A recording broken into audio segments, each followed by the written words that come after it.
This episode brought to you by Uncle Arnie's Vaginal Rejuvenation Spray. Because we all know that one girl that's vagina looks like the Predator's face. Hey everybody, we are watching Predator and you are listening to Miscast Commentary. You're listening to Miscast Commentary, where two guys have seen way too many movies and have way too much time on their hands. I have come here to chew bubblegum and kick ass. And I'm all out of bubblegum. Now here's your hosts, Joe Findlay and Todd Murray.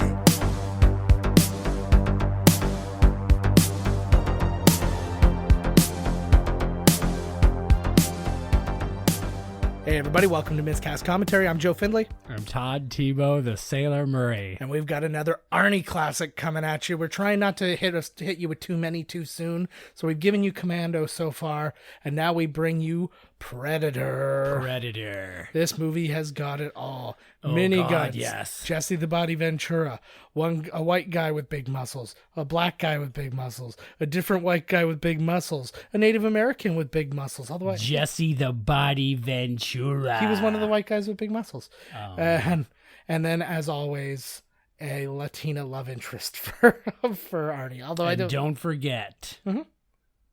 the governor. Yeah, they're both. Yeah, it's two governors. Yeah, there was actually. Actually, almost three. That. And then I forgot the name I just said before. Yes, Which was Jesse the Body Ventura. He was I don't amazing. trust the two-party system. I live off the grid. That's pretty good, actually. I work hard. I like that one. All right. We do have a movie to watch, so let's just go ahead and slowly but surely press play. Pressing play now. We did it. All right. 20th Century Fox, old school 20th I like Century this Fox one. logo. I always thought, you know what, whenever I heard the word Predator, I always think pre-date tour. I don't know why. Oh. Like you're going on before the date, you're like taking a tour. I don't know. Yeah, I get you warmed up. I put you in a good mood. Yeah. And then some other asshole comes in and gets to bang you. I'm the pre-dater. Or maybe you're the person, that's why they're also called predators. I date people who aren't old enough to be dating adults yet. And I teach them what it's going to be like. Pre-date tour. All right. So it starts good already. We've got stars. See, Arnold Schwarzenegger's a star. Oh, man, he's the biggest star on there. Look at that name. It takes up the whole poster. I like that they immediately abandoned the whole idea of going Arnold Strong.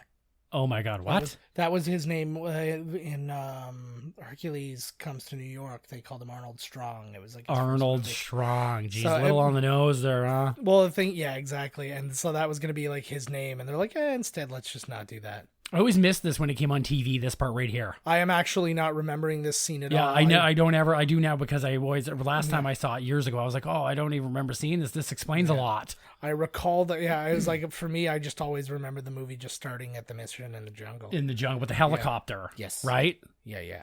So, yeah, that's very good. But, a lot of people sold this movie as like aliens in the jungle. I can see that. For obvious reasons. Sure. This is my favorite music of any movie. This is a fantastic score. And what's funny is that the movie we watched last week, if it works out like that, is the same composer, which is Alan Silvestri. Alan Silvestri is a brilliant guy who did things like, I've got it written down. Who Framed Roger Rabbit, which is amazing. Yeah, that was a big one. The first music he ever did, the first big job he ever had to do music, he did every episode of Chips. He did? Yeah, that was Chips. Way back in the day. The potato variety. Those guys on the bikes can suck it. Good. Obviously, he did all the Back to the Future movies, which was a big breakout for him.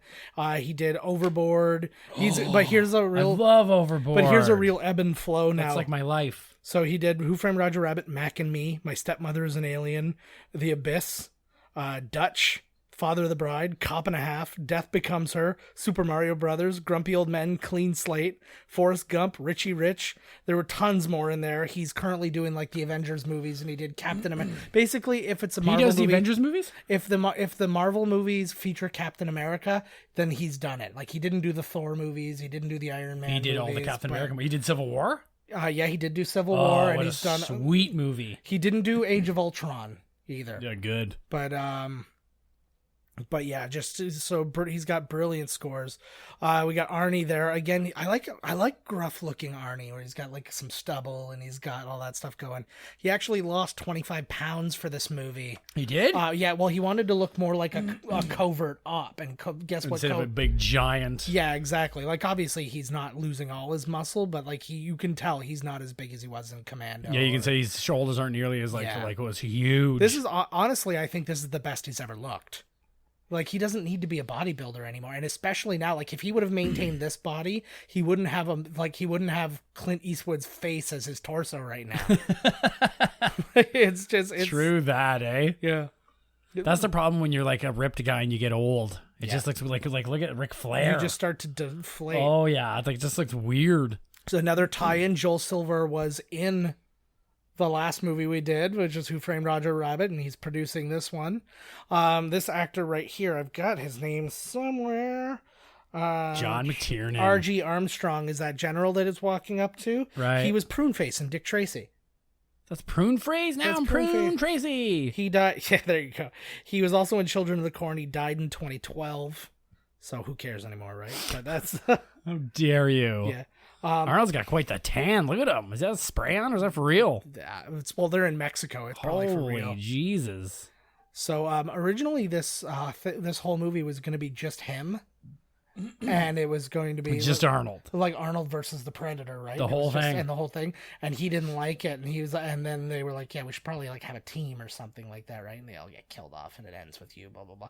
And so they really figured it out, and I was like, "Yeah, this movie would have been garbage if it was just him." Well, you can't say that, but that would have been weird. It would have been too long, probably. Oh yeah, anything over 40 minutes would have been ridiculous. Holy jeez! Oh, Carl Weathers. Oh, here we go. Like, look at this. Like, what can we say about Carl Weathers? Fuck. Like, I can say a lot. Like that gorgeous Apollo Creed looking motherfucker. And he was always beautiful. He was always a really impressive and dynamic and very underused guy. I agree. In action. So like obviously he was in the Rocky movies. He was his first role. He was in Magnum Force. Magnum Force. His breakout obviously with Rocky. He had a small role in Close Encounters. He was of course Action Jackson. Of course. Which was a big thing actually. The stunt coordinator from this movie directed Action Jackson, which is why he's in it. Sonny Landham's in it. A couple other people are also in it. Ralph Moeller. Yeah. But quite a few people from this movie are in Action Jackson for exactly that reason, because the guy had just recently worked with all these actors, right. And was doing his first movie, so needed some familiar faces kicking around. What a fucking movie. Oh, absolutely. Now let's talk about John McTiernan for a couple minutes. Oh, I love him. It's too bad he's not around anymore. Do you know why he's not around though?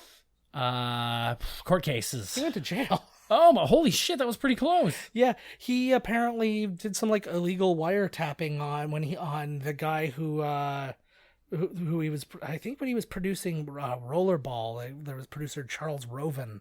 He was like illegally. He was like wiretapping him and stuff like that, and he got charged back then, and that was why that was his last movie for a big chunk. Yeah, and then it's because nobody wanted to work with him because of all this craziness, and he was like in appeal and all that. The guy's office or something. So I don't know what I don't have the whys. So he's lost it. He's made too many war movies. Has John McTiernan been to war?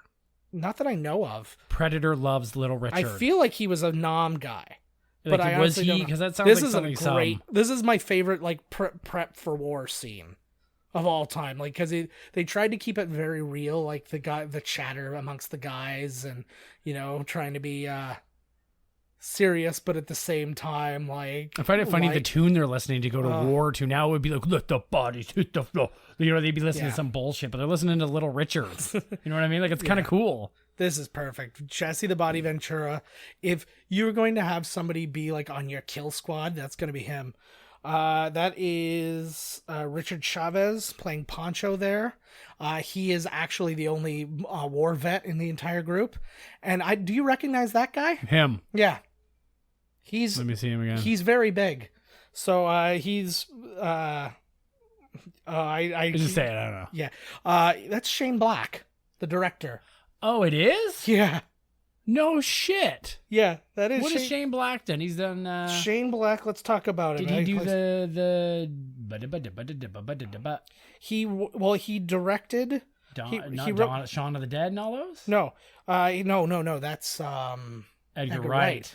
No, Shane Black did like Iron Man 3, Kiss Kiss Bang Bang. Okay, He's yeah. actually directing The Predator, which is the reboot that's coming up for Predator. There is? Yeah. It's actually an office romance. But he wrote Monster Squad, Lethal Weapon, The Last Boy Scout, The Long Kiss Goodnight. That's where I know Shane Black. It's Monster Squad. There you go. So he wrote that. Did he direct Monster Squad? No, he didn't direct Monster Squad. But like seriously, like this guy like turned into a pretty big deal recently for like his directing and stuff like that. Like people, I mean, like Kiss Kiss Bang Bang got a lot of attention, but he actually also wrote those jokes. I like the character in this movie because he always has to explain them. Mm-hmm. Well, as a kid, I didn't get it either. Well, no, why would you? Yeah, I totally didn't get it. Yeah, like what you like the idea of pussy is just like I'm surprised, like, is this an old copy? I'm surprised they haven't taken that out of this movie. Nah. It's good enough. Like all he does is shave, which makes me happy with Bill Duke. Bill Duke is another guy. He's a director and an actor. He directed Sister Act 2 and Hoodlum. Oh my God, he directed Sister Act 2? But he's another guy. He was in Action Jackson. He was in Bird on Commando. a Wire. Payback. Yeah, he was in Commando. He was in X-Men: The Last Stand playing Bolivar Trask, which was played by Peter Dinklage in They're Days so of Future similar. Past. Almost identical so people. similar. But like, look at like everything about Jesse the Body Ventura this time period is exactly what you would want in this kind of movie. It's really kind of a shock to me that he didn't become a star in his own right. What about Abraxas Guardian of the Galaxy? It's not enough. Like, but I mean, like Roddy Piper got movies, yeah, and he didn't. I'm like, he is a million times more. Have you heard more like compelling? I just saw the end of it, and I don't know why I thought it was maybe a short, but it was called Portal to Hell. Okay. And it stars Rowdy Roddy, and it was awesome. Oh, really? He was like the janitor of this place, and this portal to hell opens up in the basement. Interesting. But it ended in like 5 minutes, so that's why I thought maybe it was like a short in between movies or something. That's interesting. Yeah, I have no idea. And it was awesome. Anyways, if you're out there in movie land, look up Hell Comes to Frogtown, starring Rowdy Roddy Piper. Fuck that Portal to Hell movie. That movie is a fucking genius. They filmed this in real jungle? This looks like real jungle action. This is jungle, but this is in Mexico. They didn't shoot this in like real South America or anything like that. I can't remember specifically where, Puerto Vallarta or something like that. Right outside the old hotel. Yeah. What was funny though was because of the demands on this, Schwarzenegger missed his wedding rehearsal with Maria Shriver. Maria, I'm sorry. Yeah, and she's less than happy. Everybody on this movie except Schwarzenegger and McTiernan got the traveler's diarrhea from the water. Not Schwarzenegger, nothing can kill Schwarzenegger. Because the stars and the directors had their own are bottles getting of water, and yeah. So they're getting the nice stuff, and then the fucking dirt bags all got dirt diarrhea. bags. I'd be pissed. Can I have one bottle of water, Arnold, please? Yeah, I'm literally dying, shitting blood. But they were saying that this was a real pain in the ass place because it would get really hot during the day, really cold at night. The water was stagnant and had leeches. Oh, hell yeah. Interesting. Look at that. That must be heavy as fuck to carry around. And a real interesting thing, miniguns are never meant to be carried. This is the first time in a movie in history that a person is carrying a minigun. That's because he's so fucking badass. It's because he's so... when he starts firing that thing and it's like an entire nation just ripped apart. Yeah, people have done it since. Like, it was done in Terminator 2 and all that. But no, miniguns are like things that you stick either stick onto a helicopter or a truck. And they are usually not on a tripod or held up by Jesse the Body Ventura. Under no circumstances are they held by a man, because usually they don't send in guys with giant arms.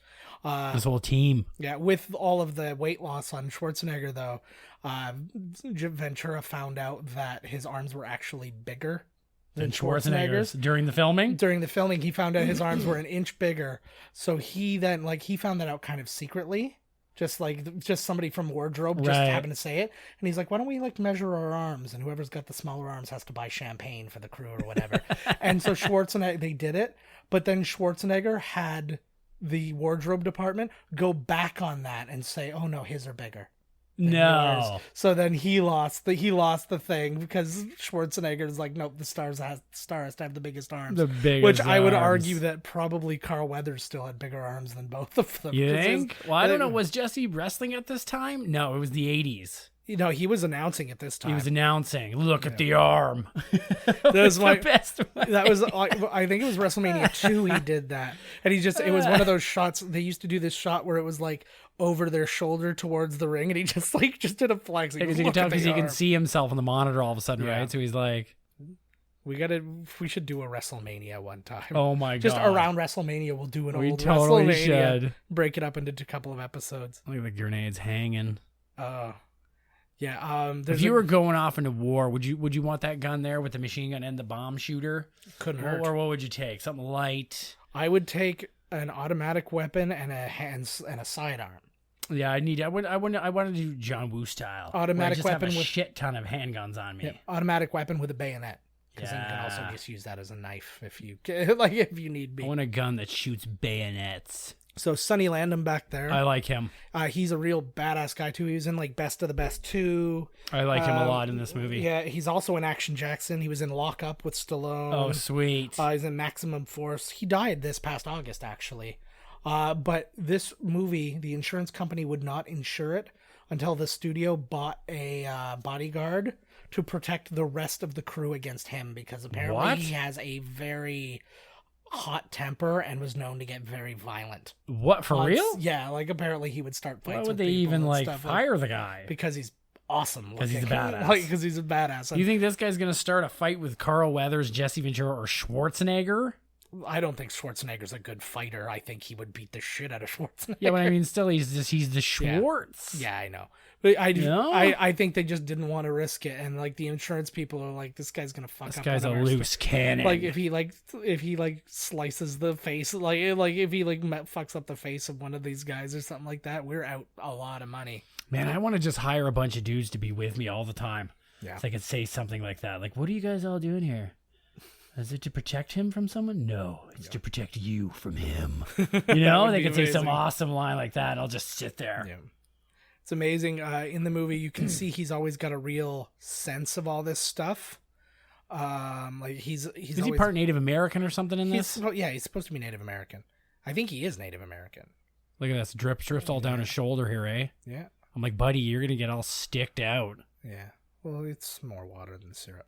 But how the hell do you know? Because it's the jungle, baby, and everything's water. Welcome to the jungle, baby. Yeah. You're gonna die. But they did a novelization of this after the fact, and because like they're saying he always seemed to have a real instinct about like knowing where the predator was and all this kind of thing. And you find out in the novel that he's actually psychic, and he like he can summon the memories of his Mayan ancestors. And like they wrote this like gigantic weird backstory for him instead of just somebody who really been way better, who's really kind of in tune with nature. Well, that's all I took it to. He's Native American. He's in tune, so he knows like something's out there, right? He's a tracker. Like something's not right out there. Oh, this is awesome. And this is a little bit of proof of that. He found these guys. Look at how grody that looks. Yeah, when you find a bunch of skinned upside down people. I think they used to cut that out on the TV version when they would show it on TV. Yes. I think like the one long shot they kept. Yeah, like the up close one where you could actually see faces. Watching this movie back in the day on TV was fucked. Yeah. It's kind of crazy to see a movie because it's very rare to see a movie where you see young people who were in Vietnam. Right. So that guy was in Vietnam because this movie's old enough for that. Oh, to like make sense. actually. Yeah, he was legit there. That Richard Chavez, who plays Pancho in this, and he does not look the least bit Latino, but that's how they sell it. Nice catch. Some dog tags, yeah. Imagine how many takes that actually took. Hopper. Jim Hopper. Get to the hopper. I recognize those intestines anywhere. Yeah. It's my friend Jim. That's why you have dog tags, is for in case of predator violence. He only takes your spine, not your dog tags. Yeah. But so we're looking at Carl Weathers too. Anybody who hasn't seen Arrested Development hasn't seen Carl Weathers be amazing. Let's pull over here. I got coupons for Burger King. But everywhere, and then he's like, got free food. I have never touched my per diem. He's like, I just go to craft services. I get some of this. I get some of that. And get yourself a stew going. And I just like the ability to make fun of yourself because he plays himself. He plays Carl Weathers in the movie. It's just so funny. And then I obviously wonder when, Chubbs and Happy Gilmore. when you're I forgot about Chubbs. That was so you know, good. when you're like Carl Weathers and your agent calls you and says like this, we want you should do this show. Yeah. Because he probably didn't know what Arrested Development was. Probably not. His agent was probably like, you got to get your fucking ass on this show because they want you. Yeah. But and then what do you think though at that point? Are they making fun of me? Exactly, that's where I was going Or with are that.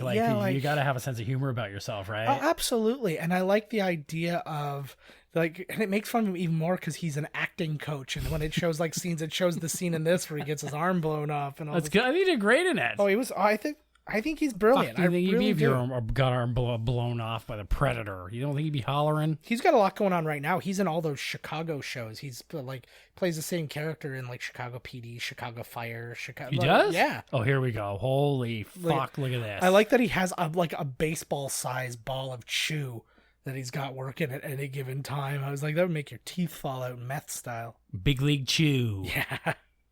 Oh yeah, there he is. This is awesome. So, this movie does the perfect like build. Yeah. You never get to see him. No. In little fits and spurts, you'll see him, and oh, there's this thing, and then only in the end. People Just never understand. It's like you see, especially with like the B movies and stuff like that. It's like a B shark movie, and you see the shark within the first 30 seconds of the movie. Jaws, it takes almost an hour to see the shark. I don't remember the exact time, but it's a long something time. like that. Yeah, And that it's all movie about the terrified building of people when it suspense, came out. right? Yeah. But then when you see the shark, it's pretty worth it. Yeah, It's exactly. got to be worth it. Like in these movies, like, Sharknado, within the first 10 seconds, you're like, oh my God. Yeah, absolutely.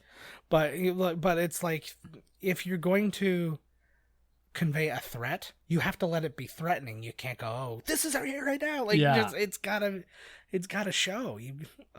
And you got good old Stan Winston doing the effects. Yeah, there's actually a lot going on with this Stan Winston thing because Stan Winston had to redesign it. Somebody else designed it originally, and apparently, Oh, really? They described it as like a duck with like it was very weird. I wish we could see it. I wish they had it in like Yeah.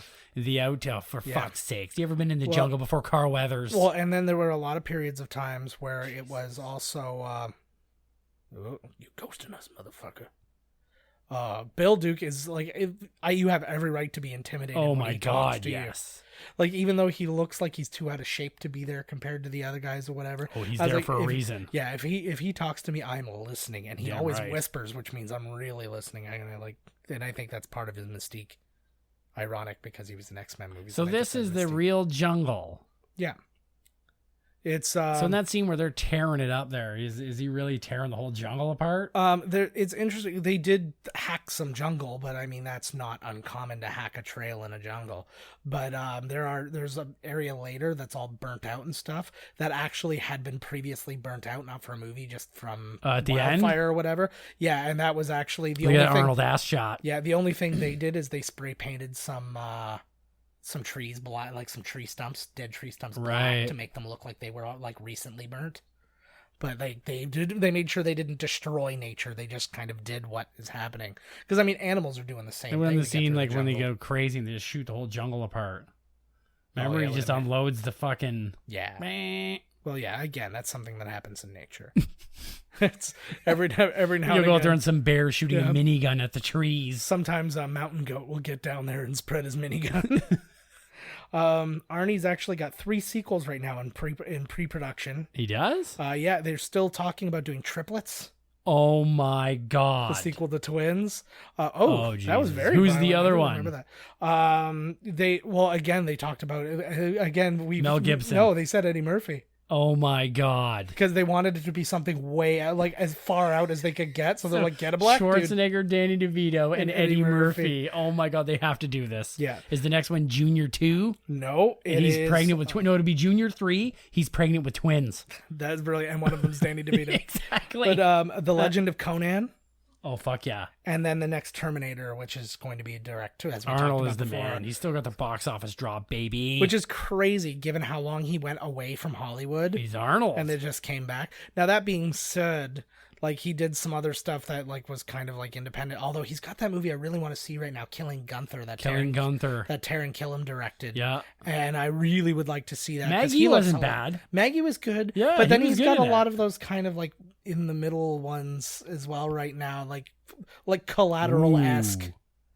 Like straight to Netflix. Yeah, and so he's got a few of those, and then he was in Escape Plan, and so I mean, there's stuff going on with him, but then like he's gonna be another Expendables. Terminator Genesis sucked. I think it's likely done. I don't really know. They could have done way better with those.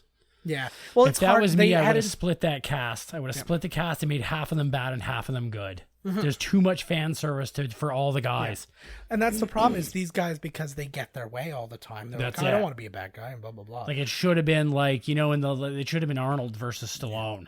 Yeah. You know what I mean? We should have had like Jason Statham versus Dolph Lundgren. You know what I mean? It should have been a total mix up. People who fought, or get people who have fought in previous movies. Yeah, so you have a fight between Stallone and Dolph Lundgren. Right. And it's like, oh man, well this has happened before, but this is in like a different way, so it's kind of cool. Or you can get matchups you never saw, like Chuck Norris fighting Stallone. But you can go all over. Van Damme versus Chuck Norris. Yeah, you can go all around with that. But then also you can have these little moments that, like a la Dancing with the Stars, how they made like Alfonso Ribeiro do just a little bit of the Carlton, just to give you that little reminder. Right, just a little. So you like have these two guys who have fought before, and then you do something that they did in that fight, in their fight in the other movie, and it's just like a little wink. So it's not even something that's like overt. Yeah, I love this part. Yeah. Well, Arnold's like, hold on, guys, I'll take the whole thing on. When in doubt, he'd pick up a 4,000-pound truck and just run it down the thing.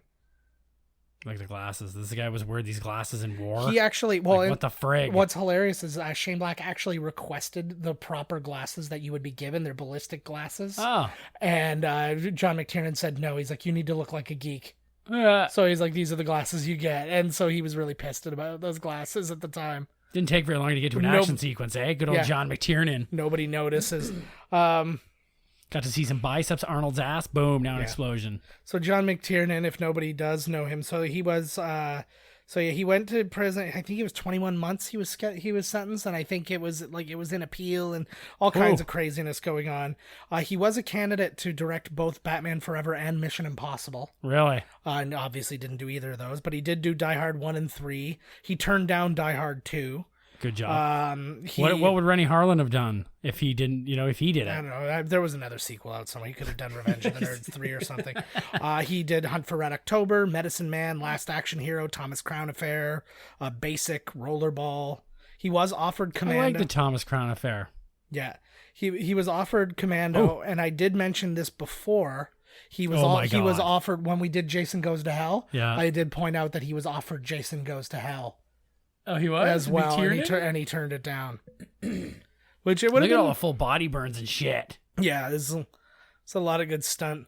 I like the way he moves, too. He flows. Bill Duke, when you see him in these, he always flows through the sets, because there's another one where he runs later, too, and it just, like, there's no, like, bobbing up and down with him. He's just kind of floating like Dracula. He speaks and moves like a ghost. He's like the vapor. He's like a fart in the wind. Boom, look at all that shit blowing Yeah, out. this is like mega violent. Look at all the full body burns, man. I think because the rest of the movie is kind of slow, more psychological right. thriller. Because you got to give us something like this for all the Arnold fans coming into this going like, where's the action? Yeah. We get this, and then you realize that this wasn't even half the threat of what this other thing could be. Because they were thinking right now that these are the dudes that skinned those other dudes. And yeah.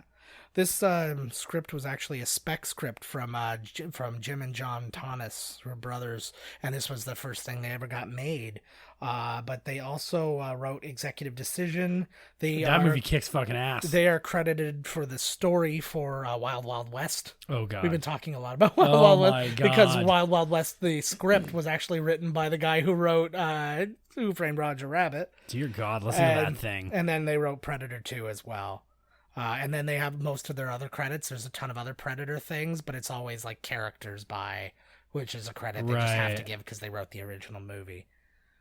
Do you get money if you're that guy? Yeah, of course. If you're the characters... Yeah, well, because from a Writers Guild standpoint, you created that character, which means you have the rights to it, which means if anybody uses it, it's the same way. It's why the Simpsons writers, they said they all like somebody's always looking to create a new character on the show that might get reused, because every time they get used, whether they wrote the episode or not, they get extra money. No way. Yeah. That's the Everybody deal. wants to try and create a character, eh? TV is the shit, man. Like, I was trying to remember, what's his face? Lewis Black. I went and saw him in Hamilton recently. Right. How was he? Amazing. Of course he was so funny. And he was talking about doing that one episode of Big Bang Theory that he was in, and he still gets residual checks for like over $1,000, like monthly, really, from it. And that's one episode that he was in, but it airs so many times over so many channels, right, that it's like it just adds up. If you're the kind like of Seinfeld, like they're still getting checks. They probably make more money. Actually, we talk about Seinfeld too. We just today, from when we're recording, the news came: Julia Louis-Dreyfus has breast cancer. No. Yeah, that was sad. So a lot of support out there love that right woman. now. She's brilliant. She just won all the Emmys again. Yeah, she did, and she deserves them. And she's amazing, and we hope that she pulls through and keeps nailing it for us. But yeah, it's like I guarantee you she makes more off of Seinfeld repeats than she's making off of Veep. Of a Veep. I guarantee it, because that thing still airs, like 60 times a day in North America alone. Oh, you know what he Best says line there? Ever. I ain't got time to bleed. What? He says, "Son of a bitch is dug in like an Alabama tick." Oh, I just read it on the bottom. You always thought that was Alabama tit. Alabama tit. Well, tick Which makes a lot more sense. It certainly does. Well, I thought he meant like they're hard to get at. You know what I mean? Yeah, These Alabama girls don't give it up. I hear that. Dude, I'm like the fucking tick master, man. I got ticks on me all day long. Oh, really? I've never had one. This movie's freaking me right out now. I've never had one, or I might be The dying. fucking ticks. I had 5 ticks on me one time. Spoon. Oh, yeah, the new tick's coming out. It's already out. Oh, it looks like shit. I'm looking forward to at least giving it a try. It's out. No, I'm looking forward to saying it sucks and never giving it even one shot. I'll do what I always do. If I don't like it, I just go back and watch the cartoon anyways. I got it on Fucking A. DVD. The Midnight Bomber. What bombs at midnight, baby? I'm making gravy without the lumps. I knew. Oh, look, he was fucking lying to get them in there. Yeah. What was his real reason? Did they want the girl? Yeah, no, there was something else. It looks hot as fuck out there. He was skinned alive. Yeah. So, Oh, because these guys were, They're like a you were in drug. the wrong place at the wrong time, boys. yeah, they're like a drug thing. Arnold, you are the fucking man.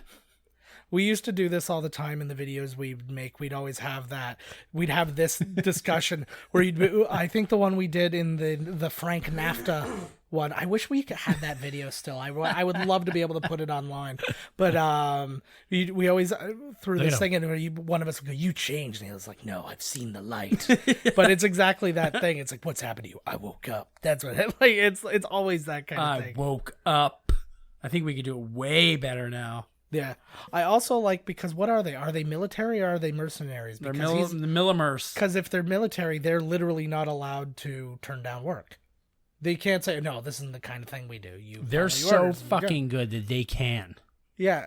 It's like... That's why Arnold's mad, because he's like, he doesn't do this rinky-dink shit. That was only 5 minutes. Yeah, no doubt. He only lifted up one 4,000-pound truck. Like, Yeah. this is beneath him. Yeah. He wants the kind of money he got for Batman and Robin. $25 million for 25 minutes. You know, it's funny that you just said that, because I was thinking, I forgot, we were shim-shamming. Yeah, we're And is this a 20 million Arnold movie? Is this in the 20 million range? Like, was he getting 20 million for this? Oh, God, no. God, maybe. No. What? When was? What is this? The in whole time? I used to know the exact timeline. The budget for this movie is $15 million. That's it? Yeah. What? With all those explosions right there? But let's keep in mind, it was all there.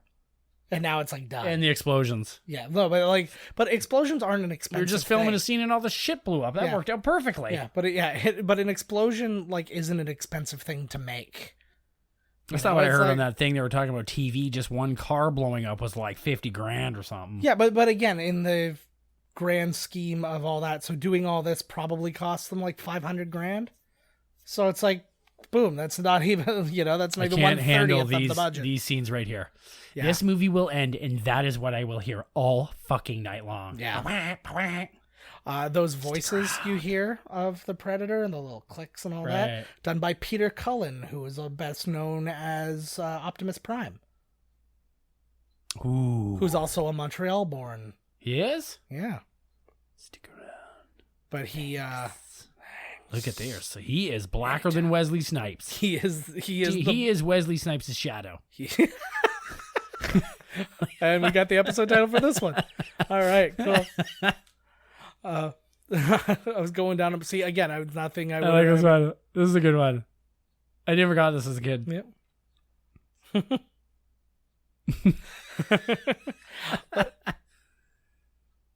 I love it so much. But can you believe that's Shane Black though? No. Like that blew my mind. I did not know that. That was a really good. That blew. Like, I was reading and I was like, this can't be the same Shane Black. And then I clicked on him and I'm like, oh my god, it's him. It's the guy who's like directed Kiss Kiss Bang Bang. That's crazy. Like, Kiss Kiss. That was supposed to be a good movie too. It's a good movie. Yeah. Never saw Iron Man 3 and see like Iron Man 3 was garbage. Iron Man 3 was a bad Iron Man movie, but it had a lot of cool things in it. Like I'm not like the biggest fan of any of the Iron Mans, to be honest with you. I hear that. I hated Iron Man 2. I really liked Iron Man 1. Yeah, Iron Man 1 was good. But the thing I liked about Iron Man 3 was the same thing I liked about The Amazing Spider-Man 2. I didn't care about the superhero parts. I cared about the human parts. Right. And Iron Man 3, like, there's a great scene where he doesn't have the suit. He has to rely on himself for, like, the first time ever. Ugh. So he goes into a hardware store and he makes all these little weapons for himself and all that. And he takes out, using that and what martial arts he has learned, because he's like, I still need to know how to kind of fight even though I'm in a suit. And he fights his way through all these guards and stuff like that. Then you just get into the problem with the whole Mandarin thing and all that. Oh, they ruined Mandarin. They ruined his greatest bad guy. But they gave you a little something, because then you find out that the real Mandarin is out there still. Yeah. So they gave you this little. Oh, that's right. Yes. Well, maybe he'll come back. I don't think Iron Man's making it out of this Infinity War, though. I think he's going to make it out, but I don't think he's going to be in it anymore. Like, it's going to be like... Well, a couple of them are going to die. I think because... I think Captain America's going to die. Captain America's going to die. Thor, I think, is going to die. Whoa! And then I think that something's going to happen to Iron Man where he has to be done. Well, the team is going to change. Marvel is such as well that they replace those people. Currently, Morales is Spider-Man. Miles Morales is Spider-Man, which actually they did confirm that Donald Glover in Spider-Man Homecoming is the uncle of Miles Morales, because he even talks about his nephew being a burglar and stuff like that, and then so that all becomes which is extra funny because becomes Thor. Donald Glover was supposed to be Miles Morales at one point. He was? Yeah, I don't see that. They wanted him back when I can't see him as before Spider-Man. Andrew Garfield was cast. Ugh. They wanted him, and they were like, don't go with Peter Parker, go with Miles Morales and use him. Like, it wasn't something that the studio was doing. It was kind of a fan pushed thing. Falcon turns into Captain America, and Bucky Barnes turns into Captain America, depending on what storyline you watch. I prefer Bucky Barnes to be Captain America, to be honest with you. Well, I think he will be, because again, I'm doing a lot of this based on movie contracts. And well, that's what I was thinking too, because what's his name is done pretty much. Because when Chris Evans had 4 movies left, Sebastian Stan had 7 left. Is that Bucky? That's Bucky. And so that'll happen. And they've been working on, like in Civil War, they worked on kind of like giving him some time with some of the other characters. I loved when he went to punch Spider-Man and Spider-Man caught it like nothing, and he was just like, whoa, like, yeah, you are amazing. Oh yeah, and the truck, they throws the truck right back at them. Like, everything. Oh yeah, Spider-Man was amazing in Civil War. I need to see Homecoming. Homecoming is really you say good. It comes out next week on DVD? I think it's next week. I'm going to have to get Wonder Woman and Spider-Man and have a double whammer. Yeah. Spider-Man Homecoming I loved so much because they do really good job with the bad guy. They do a lot of good job with the bad guy. They do a lot of good work with... That's my main problem with Marvel movies, is they never give the villain enough screen time, especially Ultron. I could not believe what they did with Ultron. I was like, you are fucking kidding me.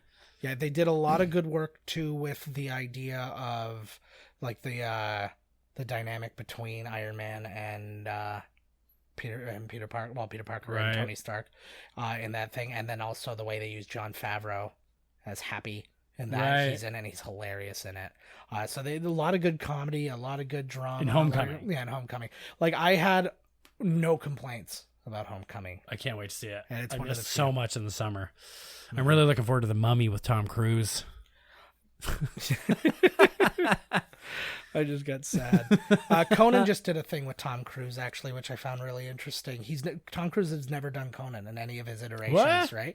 And so he went to London and they shot a thing together, and Conan's waiting in the car, and then he gets in. He's like, "Oh, we're in the car," and he's like, "Cameras." He's like, "Are we doing like carpool karaoke?" And he's like, "No, that's James Corden's thing. We don't rip off James Corden's thing." He's like, "Oh, are we gonna go like for coffee, like comedians in car? We'll talk about comedy and stuff." He's like, "No, that's Jerry Seinfeld's thing." He's like, "Yeah, I like Jerry Seinfeld." He's like, "Yeah." He's like, "I just figured we go back to basics and we just drive." And then he's like, all right, let's do Rips it. hell, right? And he's like, "No," and he starts driving, and he's like, "It's weird being on like the other side of the road because they're in England, right?" And he's Who's like, driving, "Yeah." Tom Cruise? No, Conan. Oh, yeah. And he's like, "Yeah, it'd probably be weird." And he's like, "Have you ever done it?" He's like, "No, never." And then he's like, "So do you have any questions?" He's like, shh, I just really need to concentrate on driving right now. And he's like, they're just sitting there quietly. And then he's like, "Well, I figured like I've got this new movie, American Made, coming out." And he's like, "No, just please, I'm just trying to just let me drive, okay?" Like, and it's basically the This is entire thing quiet. is just them This is driving very quietly silently. driving. And then he's like, "Well," and he's like, "I've got this great story. Had this conversation I had with Jack Nicholson." He's like, "Why don't you just come on the show and tell us about it sometime?" He's like, "I'm just Trying to drive. And it was the entire thing. He flew Holy up. fuck, look at that arm. I know, like those ones. It's those poses and stuff. Are built just for Arnie to like have a like an ego moment. Look at the sweat dripping off him. So I had a little realization recently. Was it existential? Yeah, a little bit. No, I was like, after watching a couple of Arnie movies in a row, I had watched When your boner finally died down. It never stops. I've never not had a boner. I was born with one. I was born hard, baby. The tip of my penis came out 15 minutes after I did. You came out backwards. Yeah, that's true. But no, I watched Total Recall and The Running Man. Fucking A. And then I was thinking about this movie. And I'm like, he always has, even if they're not technically a love interest, the main female in all his movies are always like these Latina ladies. Hey, you're right. And who did he illegitimately father a child with but his Latina?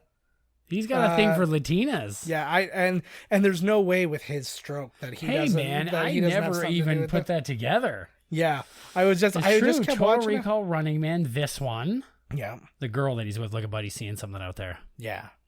Holy then, like, Jesus. And then most other ones, he just doesn't have like a female love interest. Like, I mean, like True Lies is different. Well, Commando but, was a black lady. yeah, half black because Tommy Chong Half wasn't Latino. dead. She's Canadian, so it doesn't all count anyways. Wow. So obvious, they just use the thermal scanner. She tried this thing. one already. This is the second time, Yeah. Carl Weathers, for fuck's sakes. Keep your eye on her. Yeah, pay attention. I actually don't really know what her nationality is. I wasn't sure. if she was- Guadalajara. Yeah. Oh, there you go. Thank you. Guadalajara. I knew because like it was supposed to be like a South American thing. She was like some kind of Mexican. You see Bill Duke chewing right there? No, I didn't. He's chewing on his old razor.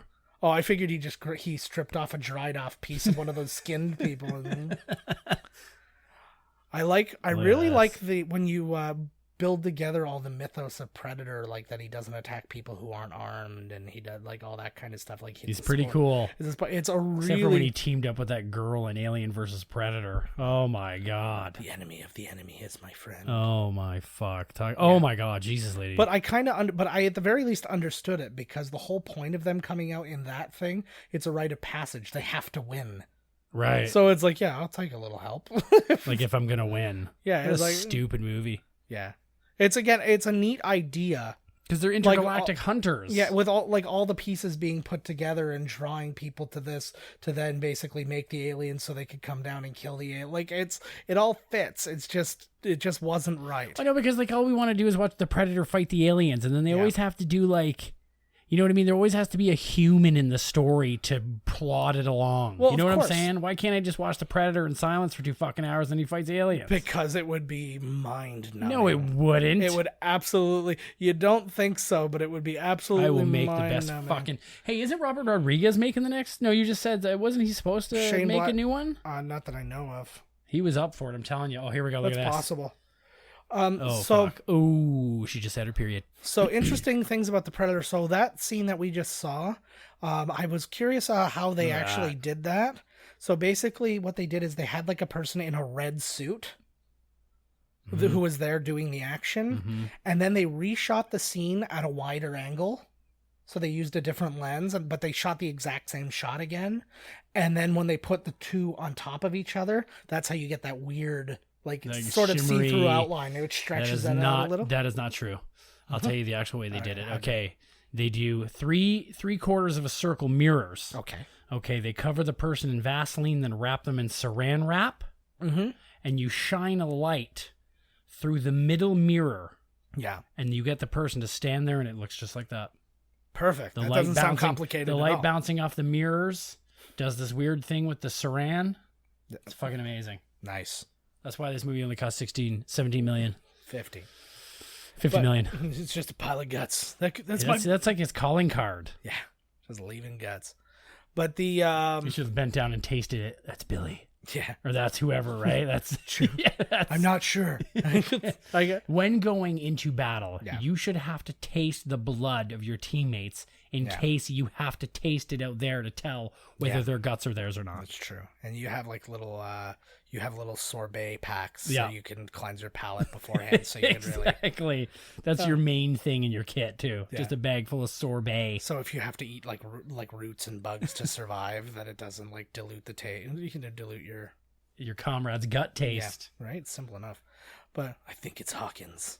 Well, it's a good guess, I guess, because I can't find Hawkins, and here's a pile of guts. He does look pretty badass with the scruff, eh? He's got a lot of does. gray going on. How old is he here, you think? 602. Yeah, he's ageless, this man. No, I don't know. He would have been like... He was late- older when he showed up, though. I'm thinking like late 30s here.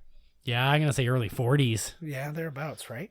But, yeah, so a lot of stuff about the casting of Predator 2. We have discussed this before during our Bloodsport episode. Jean-Claude Van Damme originally cast as the Predator. That's right. Because they wanted him to be like all agile and jumping around and all this stuff.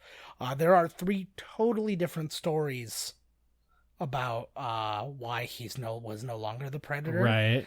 His claim was that he And got the him. suit was too heavy. Well, that's one problem. The original suit, well, because they literally were just putting him in a red suit that he would like jump around in and stuff, and it's like what you saw there, Right. where it was just like that. They basically like CG'd him out.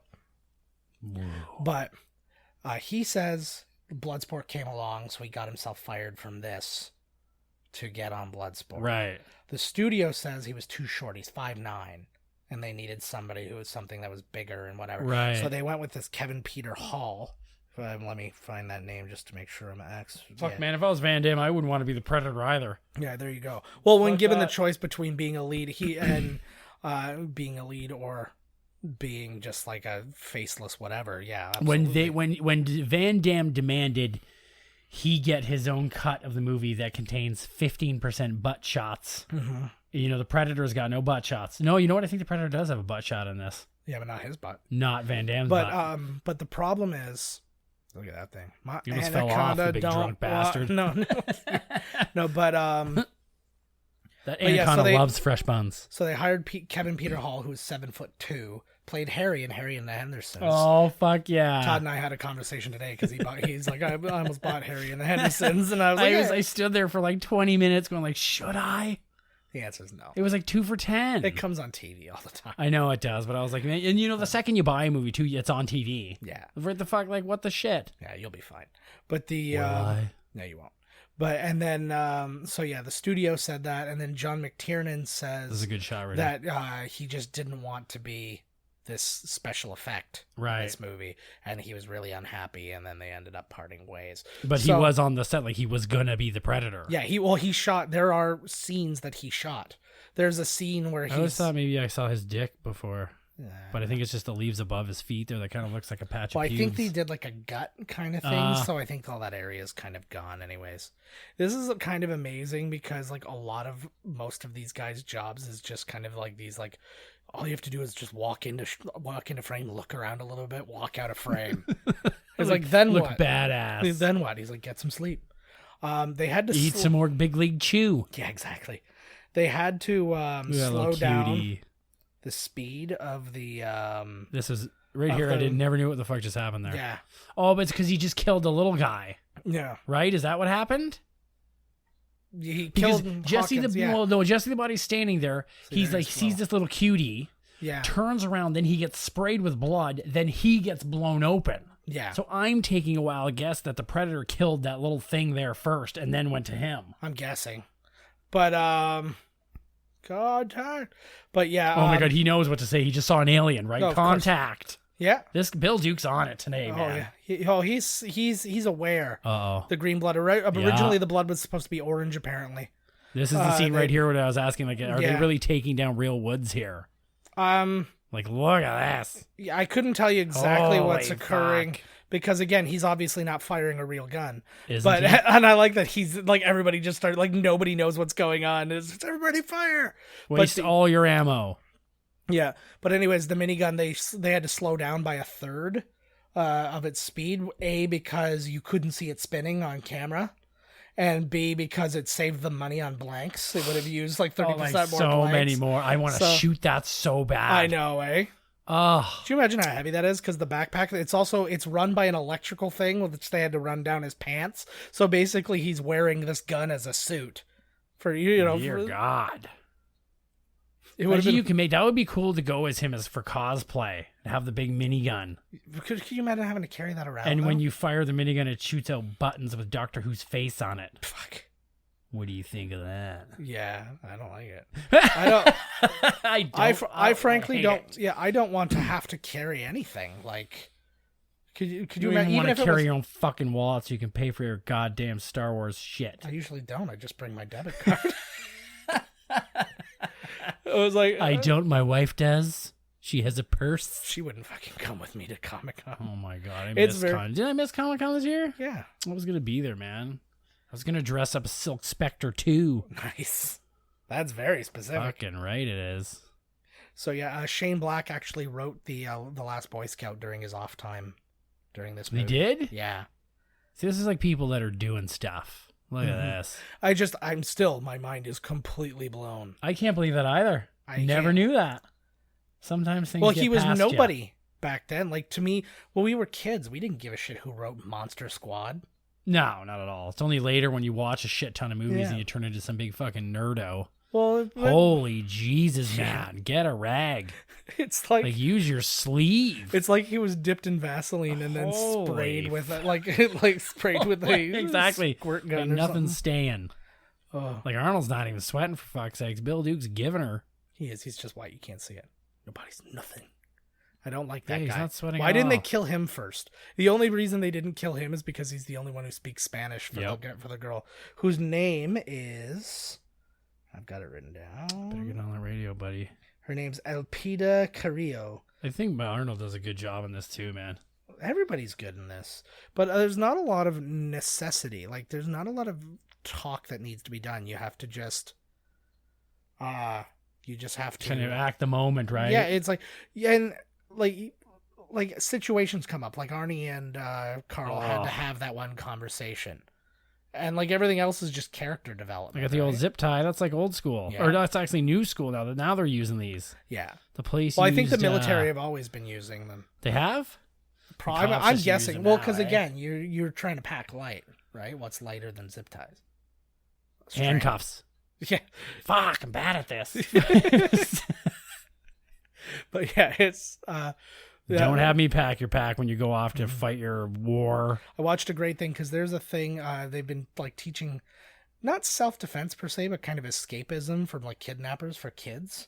So it's like if you have your hands zip tied, it shows you how to like get out of zip ties that are on your hands. It's like you put your arms right up and you swing them down, and it's like that swinging motion pulls them right apart. Oh, I gotta that. But it showed a guy try to do it. It was on like America's Funniest Videos or whatever, and he did it, and he just like threw his arms down, his wrists open, directly 2 fists directly into his balls, and it was amazing. I wonder, that's a good thing to learn, man. Yeah. Then the bad guys can get out of it, too. And it showed the bad guy kids. Yeah, that's true. They're learning. You know, the ones you're always tying up. Yeah. But it's like that, it's that kind of thing where it's like, you know, if they tie you up and do this, this is how you can get out of it. And then you try and make a run for it, right? As opposed to if you're tied up, you have no training actually makes a lot of sense now in this day and age, which is fucked up. Yeah, it is. My eyes aren't as red as Bill Duke's yet, but I haven't been crying over Jesse. Not yet. I'll never cry over Jesse because I ain't got time to tear. And I know there's actually a verb for that, but I just think it's better. Tear-ed. Tear-ed. That's a past tense tear. Teared. It's like they didn't really establish enough that these guys were so close that this would really meant something. No, I get it. He's all beaten up. We don't need, what are we supposed to see, a flashback or some shit? No, but I mean, like, they didn't even talk in the helicopter. Well, they're manly men. They're not the kind of guys that emote about but things. Everybody else was talking. Like, there was, like, all these different, like, jokes or whatever. They're friends in wartime, silent solidarity. Like, they just, like, they should have, like, he should have had one little, like, snide, kind of, like, cocky, I remember when we were in, like, you know, Juarez or whatever. Sang chow. And blah, blah, blah. And then he's just like, like, that would have been enough for me. It just clearly, these guys go back in a direction that not everybody goes back in, and that would have been good enough. Here, I'm gonna bury you with your flask. No, he should have been like, do you remember, like, saying chow? He's like, I don't remember anything after, Fong Ladine. And he's like, yeah, I hear you, brother. Yeah, you're like, yeah. They've been in many wars together. She looks like she's got a nice set of titties on her. Yeah. Look at them dirty fingernails. That's how I like them. But again, it's the only set of titties is always a nice set of titties. That's true. Yeah. If you were in the jungle stuck forever with any woman, I'm sure her titties would be really. There he is. Like, I would say nice rack to Jenna Elfman. I can't even tell you if she has nice titties or not. I'm sure she would appreciate that. Yeah. I don't know. Look at this. He's fixing himself up. He's human too. I had a big Well, not human, but you know what I mean. Yeah. I like this. Ooh, it's just what's it called? You get a cut and grandma puts it on there. Oh. It's just fucking like iodine. It's iodine. See, like, it's weird to me that their tools are so human. Yeah, I don't know what happened there. He just, like, mouse-trapped his, like, wound. He literally just, like, sealed it shut. Yeah. That would be... But I love the idea because they're so... In a way, like you just said, like, they're so human. They have, like, just this goal that they're trying to accomplish. They're trophy hunters. That's all they're doing. What they are, right? I liked in Predator 2 when you got to see inside the ship and they had the alien skull. That's what kicked off that whole thing, right? Yes. Wasn't there an alien skull in there? That's exactly right. Yeah. So Predator 2 had a lot of things going for it except the movie. Gary Busey. I also really like the Predator, how he could change visors. Like, they're like, oh, he sees heat vision? Well, fuck you. We'll take the heat away. And then he's like, well, fuck you. I'm just going to beep, beep, beep, beep, beep. Let's see. And now he's in, like, 8-bit. Well, let's find it. In Predator 2, Predator had many vision modes. In this one, you only see the thermal POV because they couldn't really make the other ones. But there's actually things that suggest that he can use his other ones. Right. Because later he sees a tripwire, which you wouldn't see in a thermal scan. Like, you're right. So he actually... I just thought maybe after his loss, that later the Predators, obviously they have really good, technology, so they could have upped it after that. Like, oh, he died on this planet. This is the whole point. If he could, But this is the whole point of, like, the whole rite of passage thing. It's either you're good enough or you're not. So if you're not, you just die. Is that what he's doing here? Yeah, that's the whole thing. Well, this isn't like... I suppose it would be... And that, like, if you kind of exclude Alien versus Predator, which this movie clearly, like, didn't need to be thinking about because such a thing wasn't going to happen. But, it's basically he's going down there, but he's also, there's honor in the hunt and stuff like that. Like you said, they got rules themselves. He scans and he doesn't kill somebody if they don't have a weapon. Right. And he's like, I have to hunt the tough one. Yeah. So I like that we're getting the subtitles right now. He killed that little animal on the ground. That thing didn't have no weapon. He looks like somebody too. I'm just trying to figure out who he is. He looks kind of like Jeremy Piven when he's got like his chin out like that and his the jungle came alive. You should have taken a picture of that. I take enough pictures of me, but all day. All I do is just like if anywhere you hear me like in a bathroom, you just hear selfie. He doesn't even say selfie. When he takes so many selfies now, there's like a voice thing that just comes on. Yeah. Jesus, it's hot in here. Yeah. This jungle's making me hot. All this man flesh sweating is getting me warmed up. This would be my luck. I would finally get a movie and it's like, oh yeah, by the way, we're going into a 140-degree jungle for the next. I've been in the jungle, man. The Amazon rainforest, man. It was like the have. hottest fucking place in the world. I know. Fuck. See, this is why I liked going to Vegas because oh my God. Could you be any sweatier, Bill Duke? He looks like a diamond. He looks like a blood diamond. He looks like he looks like Twilight when the vampires are in the sunlight. He's like reverse Twilight. I'm a moonlight vampire. That's right. Like, dear God, Bill. Looks like a diamond. I'm so happy right now. Fuck. Okay, just based on how tired we are, because like we've been saying through the night, this is our second movie, This is number 2. Third episode that we've actually recorded though, because we did a coming attractions episode today. So Dear we're very tired. God. So let's just listen to my eye squeak for a minute. I like that. That's actually dirty. it's a weird thing. It sounded like 2 mud skippers humping. But you know what? Because Because I didn't know that was weird until fuck. I realized nobody else could do it. What? Squeak my eye. I'll fucking squeak my eye right now, Yeah, you do it. motherfucker. Squeak, squeak, squeak, squeak, squeak. You lying sack of shit. But Let me try for real. Wait. And I can only do my left eye. My right eye doesn't do it. But do it. I went to my optometrist about it, and I asked her, and she's like, "I've never heard of that." It's terrified. Did she start throwing up? You're like, She was really weird. She was really weirded out by it. She's like, "That's not really a thing that exists," and she's like, "I don't think it's affecting you." I hope you would have been like, "Doctor, listen to this. Am I dying?" Like, yeah. It's freaky out. No, but she hears it. She's got her back to me, and she hears it, so it like sounds like I'm just like madly fingering somebody. Oh, it happens all the time in there. Yourself. Yeah. Where's So the girl? you did allude earlier to the Predator costume being heavy. When it was redesigned by Stan Winston, it actually weighed over 200 pounds. So What? Kevin Peter Hall, who is a 7'2" man and a big strong man in his own right, was not strong enough to be moving around in a way that would make the Predator How the agile. fuck was that thing 200 pounds? It's because it's a lot of layers of things. That's why it's so like beefy. Holy fuck! and You there's a put lot it of on, metal fucking buddy. So what they did is whenever you see him like moving around, he's actually on a bungee rig. That's like basically, it's kind of like the same Like way. an Edge of Tomorrow or whatever. Yeah, it's kind of the same way. Like if you were to like simulate, like, you know, they want to simulate you walking on the moon or something Right. like that. They're like, we're going to take some of the weight off of you so you would weigh what you would weigh in this scenario. So they just made it a little lighter for him and all that Dear stuff. God. But they said with everything on, and they said the head was really heavy because you like, in addition to obviously all the things that make up the costume, everything that makes up all the animatronics are built into the suit, right? Yeah, So true it's that, like, Holy fuck. so like he's probably got a thing on his back that's like 100 pounds that's just servos and shit that's gonna run his fucking gross mouth later. Oh, yeah. And it's set up from day one. So Yeah. it's not like you can jam that in there later, like the whole time. Yeah. You know, I think they're making an Edge of Tomorrow too. That's interesting. I loved that movie. I thought it was quite good. I thought it was awesome. You really do have a hard on for Tom I Cruise, eh? don't make no bones about it. I fucking love Tom Cruise. I like Tom Cruise a lot too. It's just like I do not love. love I know that's what I'm saying. Is I Tom just Cruise. like even movies that aren't good, I always tend to like him in. I feel like he does his own stunts. All the bullshit aside, you can see he's putting all of his effort in all the time. And even if it's not like an actiony whatever, he's the producer. He's giving the it this and he's the that.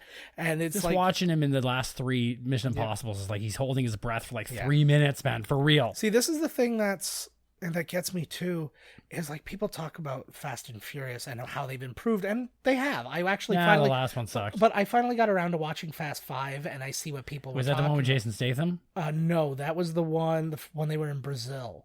So it's the first one with The Rock. Okay. And it was the one where they said it finally got good, because the first one was what it was. Like, people liked it because it was cars and whatever. Too Fast, Too Furious kind of abandoned everything. And then Tokyo Drift was basically like Halloween 3. That's exactly what I was just going to say. Like, it's just like, it has nothing really to do with the other thing, except for the fact that I really liked the one with Jason Statham as the bad guy. That was 7? That movie was like nonstop action. It was awesome. Yeah. But, like, so they have all these things, and they're like, oh, it's heightening, and they're doing this, and it's crazy stunts. And I'm like, but Tom Cruise hung onto an airplane that took off. Yes, for real. I was like, I tell people that they don't believe me. That wins. I'm like, every time. It was like, and then in the Ghost Protocol where he's hanging from the building. Yeah. Like, if you watch Rogue, the one where he's hanging off the plane, there's so many awesome stunts in there, like the motorcycle driving where they're going like 8,000 miles an hour, and you can see him. He goes around the corner so fast that his knee hits the ground, and that's him driving for real. But even things that aren't that big too, like in Mission Impossible 3, where he's running, like it just balls out, and then the missile hits the one thing, and he goes flying into the other car. And he's like, awesome. That looks amazing. And then even just think about the first Mission Impossible, where he's just doing that hanging thing. Yeah, that's no easy task. And it's hard to make it look good and all that. And I was like, all the stunt driving in Italy or wherever, that was him driving for real. Yeah, so he can hold his breath. Yeah, in the newest one where he goes in I don't know which one it was, but maybe not the newest. But he jumps into that tank and he's got to hold his breath. Is it a single shot? Usually, a lot of it is a big long shot. Yeah, but they said usually when you're underwater, they film in like 30-second intervals. Yeah. He can hold it. He literally went to wherever they do to train, where he divined, and he learned how to hold his breath for like 2 minutes and 40 seconds or something. Wow. Like, honest to God. So they're filming underwater in like somewhere in the range of 3 minutes. Yeah, they're filming, and most of it is one shot. Yeah. That's like astronaut stuff. That's why I can't wait. He's unfucking real. Yeah, I know. So I can't wait for they're doing like a mini series of the right stuff, and that was a big scene in the right stuff when all the. Or am I thinking Chariots of Fire? I think it's Chariots of Fire. The right stuff is all the guys who are training space to be like movie. The first astronauts. Yeah, that's a 2 VHSer. No, right? I don't think so. But it was like. Are you sure that movie's not hella long? Didn't it win a bunch of Oscars? Yeah, I think so. But it's got like you got like Ed Harris, and you got I like that. Lots of good people in that movie. But the but the whole idea, there was the one thing, because it was them being all competitive with each other, and one of them was a breath holding thing, but it wasn't even a breath holding thing. It was you're blowing out. The whole time, and it's all these guys like having this competition where they're all constantly exhaling, and it was like 1:40 or something like that of breathing pass out. So yeah, it was, and that was it. Like, people were getting dizzy, and they'd be like whatever, and then they went down to like 2 guys, and they're still just going like, and you're like, oh my god. Holy and fuck. I mean, like, wasn't those guys really doing that? But I'm thinking of the concept of the guys who actually could. That's a lot of breath, yo. Yeah. That's who you want blowing up your party balloons. Yeah. You want all wheezy here. Like passing out one borough. I got so mad. Nobody reacted nearly hard enough to this. You're just speaking English now? Like, we've been going through, and you're pretty fucking good too. We've been going through some serious shit, and I think you could have trusted us with the fact that you habla español or habla inglés. No inglés. Like, no inglés. Oh man. Where's the cereal? No inglés. See, this is like almost the definition of white people problems. You hear like these kind of stories, and I know this one's for this action movie, but this is like the kind of thing you go to like places in, real, like you go to Mexico, and you go to like real Mexico, not like tourist Mexico, and you go in there and it's like, oh yeah, well, sometimes, your family just gets killed by a drug cartel, and it's just kind of what happens. And you're like, oh, I ran out of ketchup. Yeah. I was like the big box of Chex Mix wasn't there, so I had to get the little box, and it's really just a waste of money. Like, why did it even go? The whole day is ruined. Yeah. You're right, the white people. But I don't think you really use it in the context of The Predator, because these white people are really up in some shit here. Yeah. No, it's true. Like, it's just the Predators are white people problems. The Predator's after me. There's in the woods. There's a scene that we just saw. There was one that was really grainy, but every now and again you'll see a couple shots that are really grainy up against shots that are really clear. Ooh. And it's because they had 2 cameras rolling, and one of the cameras had the wrong film stock. No shit. To make them look alike, the one became a little more overdeveloped and got a little grainy, which is why it goes back and just forth. suddenly there, right? Yeah. This is cool. Yeah. This is actually one of the few where I actually got a lot of filmmaking trivia as opposed to just like, oh, these guys, All right. these guys This guy played a was in lot of this, snooker or- when they're off time. That's a good. Fuck, man. That's good trivia. Who plays snooker? Nobody. Oh, fuck. I got to make that shirt. Yeah, you do. Shit, John. John, I got a shirt for you, buddy. by the time this episode comes out, you'll probably have it. Yeah. Because this is like a November episode. Oh, okay, yeah. No, way after that. Fuck that. Holy shit, he was right there. Merry Christmas, John. Here's an IOU for a shirt. It's coming. You make the shirt. Yeah. Send me the receipt. Yeah. In increments. I'll send you $1 or $2 overtime. Yeah, exactly. Hey, if there's your shirt, you want a contest? Hey. Yeah. Whenever I get change, like whenever I pay with cash and get some change, I'll mail it to you. Yeah. Oh fuck yeah! Look at him go, the So, blurry son of a bitch. That's actually a shot that they used, but they to get him to swing from tree to tree and stuff because they wanted him to like really swing around like a monkey. They literally put a monkey in the red suit. For real. And then him. The monkey just kept ripping off the suit though, so they're like, okay, we're gonna just go ahead and abandon this, and he's just gonna jump. A monkey in the suit. Yeah. Get through the did he get smoked by the thing? Yeah. Dude. Oh, man. He's fucking like, fuck it, man. I know I done wrong. I want to meet him really badly. Like, I want him to come to a Comic-Con so bad. Who? Carl Weathers. Carl? Yeah. Like, Carl! Arnie and Sylvester, they are beyond my scope of who I think is going to show. Like, I don't even want to think about it. And I don't want to think about what it would cost. How much do you think Arnold Schwarzenegger's autograph would cost? $250. I'd pay it. I would have to see. It's literally the only person I would pay to get an autograph from would be Arnold Schwarzenegger. I would have to see how.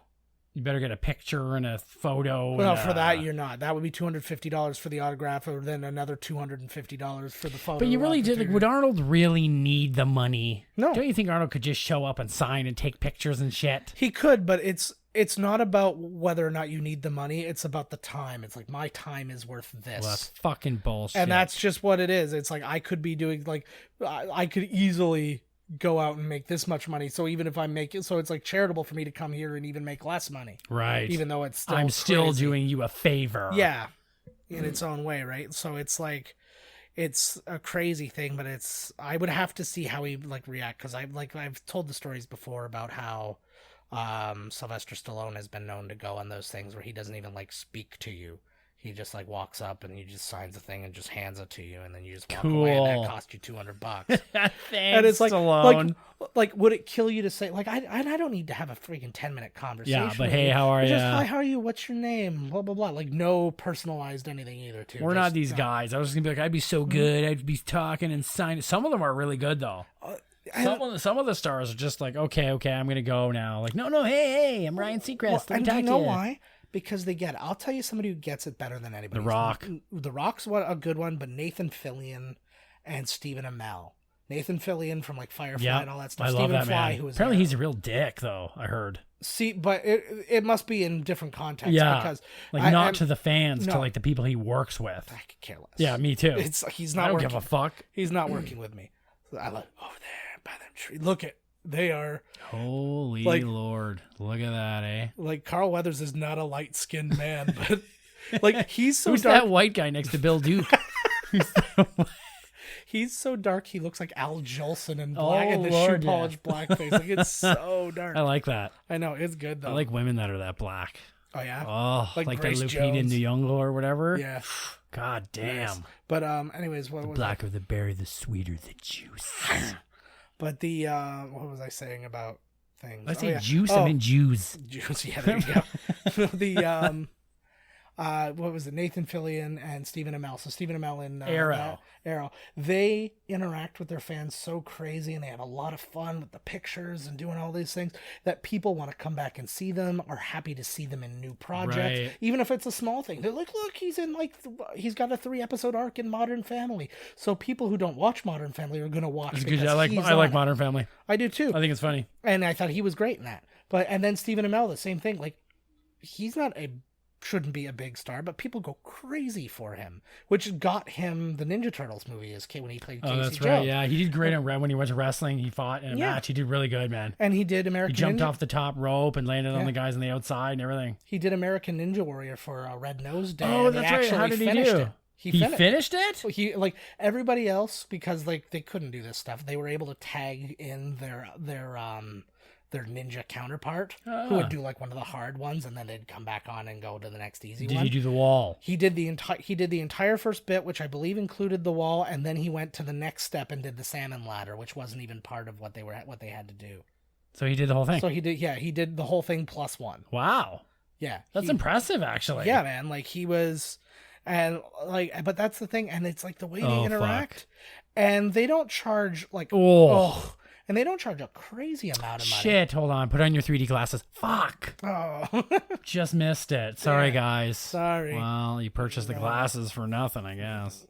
Now here's the thing. Now maybe just Predator crotch shot. Maybe just being a soldier, you might be able to figure this out. If there's like a weird light on you, that would probably denote some kind of sniper gun. Yeah, or why would like you? I'm just gonna put my head in the middle of this to see what's going on. That doesn't go on my arm. That goes right here. But that's what I'm saying is, if you at even this level want to it helps your career outwardly because people will support you in whatever you do. But then on top of that, people will come back for you. I've heard of people that come to these Comic-Cons, and even people who aren't huge people, and they're like, oh man, I've already gotten, like Tara Reid is somebody, like I've seen people go, yeah, I've gotten her autograph 3 times. It's like because she pay each time. Yeah. Well, yeah, you don't get like a card which goes. Oh my god! Like you don't get a card saying I got I'm 9 stamps. Yeah. This one's free, Tara. Yeah. How much is Tara? Well, it's only $12 anyways for her.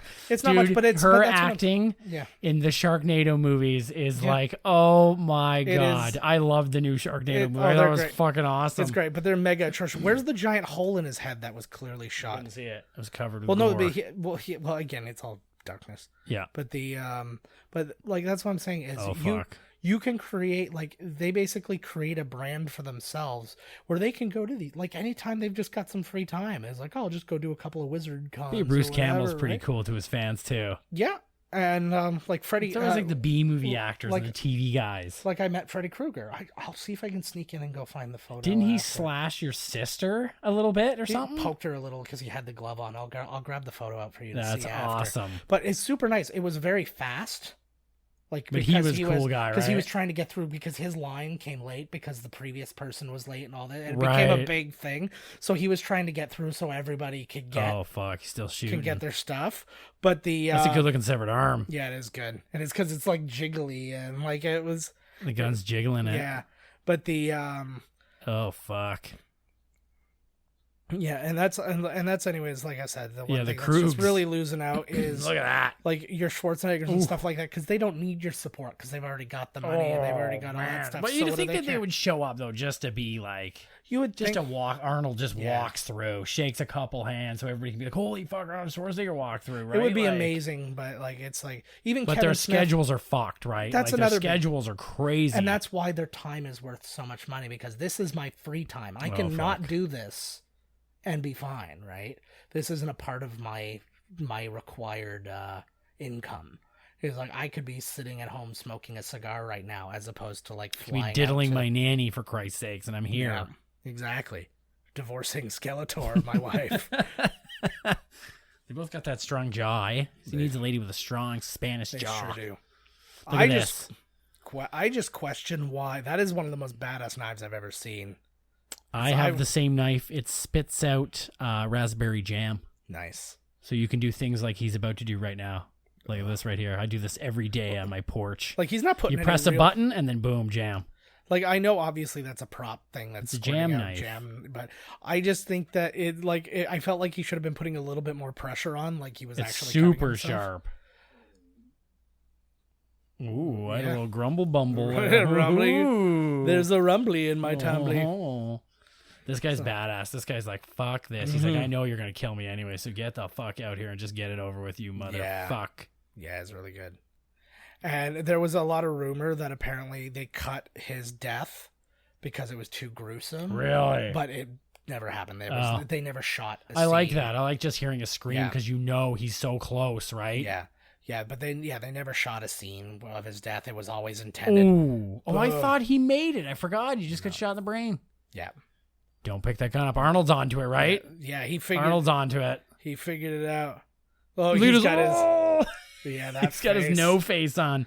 You've got your O face. Arnold's got his no face. I wonder because if you see the outline of the Predator, it doesn't. Wait. There you go. Okay, there you go. Okay, continue. Sorry. But no, it's fine. Is that his number one line? You think, other than he says it's his favorite? I'll be back. Definitely is number one. But everybody says get to the chopper. Yeah, I would say my top 3 are Get to the Chopper, I'll Be Back, and The Bridge Is Out.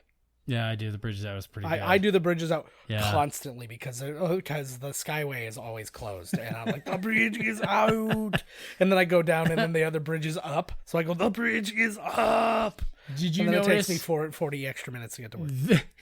As Arnold's arm is seemingly okay. Like he just blew off Carl Weathers' arm. Yeah. With that beam. But it didn't blow Arnold's off. He got winged. But it looked like he got hit Arnold in the shoulder. Yeah. It looked like he got Carl Weathers more near the elbow. Yeah. His stunt double blew out his knee doing this. Really? Yeah. His stunt double actually... There's the grainy again. Yeah. Assuming that this is the same stunt double that he had like going forward with like Terminator 2 and that sort of stuff. He had a show that we used to air on the Movie Network in Canada. I'm sure you had the same thing in like HBO or something like that in the States. And he would like recreate stunts or like create these gags and stuff like that. That would, but that was his whole thing. He's like, I was Schwarzenegger's stunt double. Now I do this. And they just like make a gag, but they're never that good because they don't have a budget. Like the show doesn't have a budget. So it's like, we're going to flip this car and do this, but then there's nothing that really happens. It just kind of like the car just flips over and then they're like, you all right? And he's like, okay. Yeah. And then he's like, all right, woo, we did it. Say this box is the car. Yeah. Right. Is this a set? No. Everything was shot in Mexico. Oh. It looks like this is the kind of, This is the Goonies set where the boat comes out. Oh my God. Chester Copperbot. But, run for it. You know what I like about this movie too is Arnold gets his fucking ass handed to him. He gets the shit kicked out of him. This is, I would say, my top 3 favorite Arnie movies. I would agree. I would say this, Terminator 2, and True Lies are my favorite 3. I would say Terminator 2, this, and Total Recall. Ooh, yeah. And then True Lies. Yeah. Like Total Recall and The Running Man are close for me, but they're like bad good ones. Oh, he still got the scar in his arm. Good. Yeah, that's good. Yeah, I think it does look like a wing job. Yeah. Fuck. Yeah. What just fell? And then you see it's just like a piece of wood, and he's like, "Oh, okay." This is wicked. I forgot about this. This is awesome. What a good idea. But what was interesting, MythBusters tested this. Does not work. What doesn't? Oh, for heat. Yeah. We don't know. Come on. Yeah. Well, no, they definitively figured it out. No, I mean, come on, right? Like, fuck. Yeah. Who cares? It's a movie. For fuck's sake. But it was just something that ain't even a myth. They're not even busting myths. No. They're busting like movie. That's not a myth. No. You know what I mean? Like a movie, something happened in a movie. Could Luke and Leia really swing across? Like who cares? It's a fucking movie. Yeah, that's not a myth. I do take the one part of this to be a myth, which is that and it's what they broke it down to. It's would this happen in the movie? But what they break it down to is can you trick a predator? No, not a predator. A thermal scan. Can you trick a thermal scan? And they tried a bunch of things, but they're like, yeah, you can put that cold mud on you, but your body will just warm up. It's like you won't be able to see it for a second, but then your body will heat up the mud. It's really cold. That being said, for a poor person who's got that mud all over him, it's actually like modeling clay. No, not modeling clay, pottery clay all over him instead of mud. And it was so cold with the water and then the actual temperature and stuff like that. He is... They called that the parrot gun on set, but he was so cold it was dropping his temperature. They said he was like flat out. They said like when it wasn't shooting, they were just flat out shivering because like his body temperature. See, maybe he wouldn't see him then. Well, no, because to not see him, it would have to be like 0 degrees. Like, it would have to not have a body temperature whatsoever, not be just slightly lower. But is that Buddy's spine he took? That's somebody. Did you notice that at the back of him? No, I didn't. He had a spine or something hanging off the back. I saw he had like a backpack thing. Or something, yeah. I don't know. But yeah, so they had this stuff on him, so they were trying to make him warm. Oh yeah, I see what you're saying. See it? Yeah. It does look like he has one. But yeah. Thanks for telling me that, Arnold. Like, he easily could have figured all that just by his reaction, like going, "Oh, mud." But yeah, so they were trying to find ways to make him warm. So they put on these big like heat lamps where he could get under between shots and stuff like that. But it just dried out the mud. So then they couldn't do that because he had to be wet. So then they started giving him this like brandy mixture to keep him warm. And then he would just get drunk. So they're like, "You're just going to have to deal with this." This Arnold loaded on set fighting the friggin' Native American crazy guy. You get to the chopper. I'd like to see a drunken, rambling Arnold. I feel like how much drinks it takes to get loaded. I don't know. If he doesn't drink a lot, I'm sure it wouldn't be that much, but he's a pretty big dude. Yeah. I feel like he's very much a my body as a temple type thing. So well, not all them cigars he's chomping on all the time. Yeah, no, but that's like I don't know. I would think that's like a status thing, maybe. Where's he He getting still all these loves the cigars. Yeah. Well, actually, I've got this in here too. Carl Weathers claims that he got him addicted to cigars. That Schwarzenegger got him addicted to cigars while shooting this. Because again, he was an athlete. Carl Weathers was like a football player and all that stuff, right? So he never touched any of that stuff. And he was like, "Come on, just have a cigar with me, right?" And he's like, so he has a cigar. Fucking Arnold. And he's like, the next day he got like a box of cigars from him, and he's just like, "You." And so this was like 20 years later, and he's like, "Yeah, I still smoke cigars. Still smoke cigars because that bad apple, Arnold Schwarzenegger." Yeah, he's really working hard. They tried really hard to give him to make some traps before, but now he's working a million times harder to make way better traps. Well, because now he knows what kind of traps he needs. Yeah, but wouldn't you have wanted, like, were they trying to get answers out of the thing before? Let's get a net so we can talk. Yeah. Well, they don't know what they're dealing with, right? They just try. Oh fuck, there he is. They just killed. He's getting that guy's spine, but he just killed. Jesus. Yeah, they just killed like 50 like drug dealer dudes without questioning a single one of them. So I feel awesome looking. Oh, it's so gross. Oh, he's got his like taxidermy kit with him. Yeah. He's got everything on him in there. Yeah. Well, hey, that's probably why it was 200 pounds, right? Fucking right. It's got the sewing machine. He's got the water, got some beef jerky in there. Yeah. What was interesting, the mandibles that Predator has, the little sideways mandible claw your ass. Don't mandible claw me. But like the sideways pincer kind of things. That was actually Jim Cameron's idea. Oh, that right there? No, the sideways, the little mandible pincer things. That was James Cameron's idea? Yeah. How did he have a say in this movie? Well, because Stan Winston designed it, so they were probably talking at some James Cameron's probably just hanging out there. Yeah. That's all he does. What kind of technology is new now? I've got to wait for 30 years. Yeah. He's like, is the technology ready for me to make my movie yet? No. Is the technology ready for me to make my movie? No. Apparently they're all pissed off. The Wonder Woman lady, the lady who directed Wonder Woman, is really pissed off with him because he made some disparaging remarks about how like the Wonder Woman movie is bad for like the women's lib movement and stuff. Yeah, he said something, right? Something like that. Well, he's basically coming in as the authority on making strong women and things. Yeah. I say this. And then it was like, well, how was that bad? He's like, well, she's dressed all sexy. I'm like, she's leading men into battle and she's brave and she won't give up even when her family, like what everybody else will. People who are more capable in battle and stuff than her won't go. I was like, there's nothing wrong with her. I was like, I think we're in a great place right now. I think there's a lot wrong with her. Boobs should have been way bigger. That's true. Well, actually, and if you're thinking about Amazons, she should have only had one boob. You're right, because they chop one off for the arrow, the bow and arrow, right? That's right, baby. But the well, but even she always had two boobs though. Wonder Woman. Well, because Linda Carter wasn't brave enough to chop off a titty. What a wimp! I know, right? What a fucking wimp! No, it's just like I think we're in a good time now from an entertainment perspective. Like I'm not saying, oh, hey, like women in movies is all done, but I'm like there are so many characters on TV. Like I'm just thinking as a father now to a daughter that have good. Like females is like Brave's a good example. It's like she's not looking to get married to the next guy. She wants to be individual and live her own life. Right. Well, it took a long time for movies to get to this point. And that's what I'm saying is like we're finally at a pretty decent point, right? That's probably why they all suck now. I disagree. I don't think that they suck. It's just I think that you're older now and you don't have any stake in it. Yeah, maybe that's what it is. So it's like, you know, maybe we're just at that time period where I'm like, this all blows. But right now it's like, now I'm not seeing it as a kid anymore. Now I'm not seeing it as just some grown up. I'm seeing it as, well, I'm watching it through my kids' eyes and seeing what that would mean to them. And I just hate it. It got a little too wimpy for me. Yeah.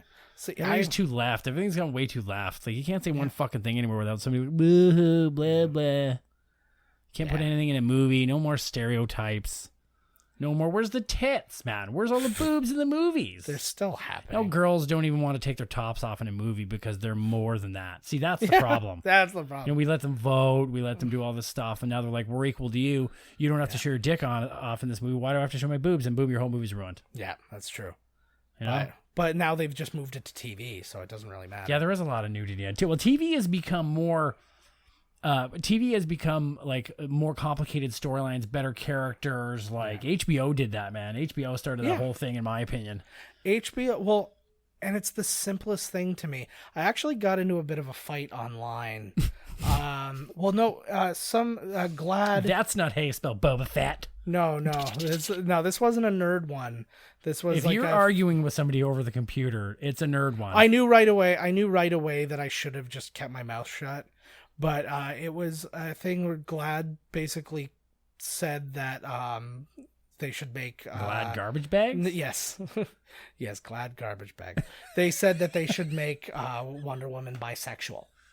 Yeah. Okay, and I'm reading all the angry, well, don't make this a libtard thing and blah, blah, blah.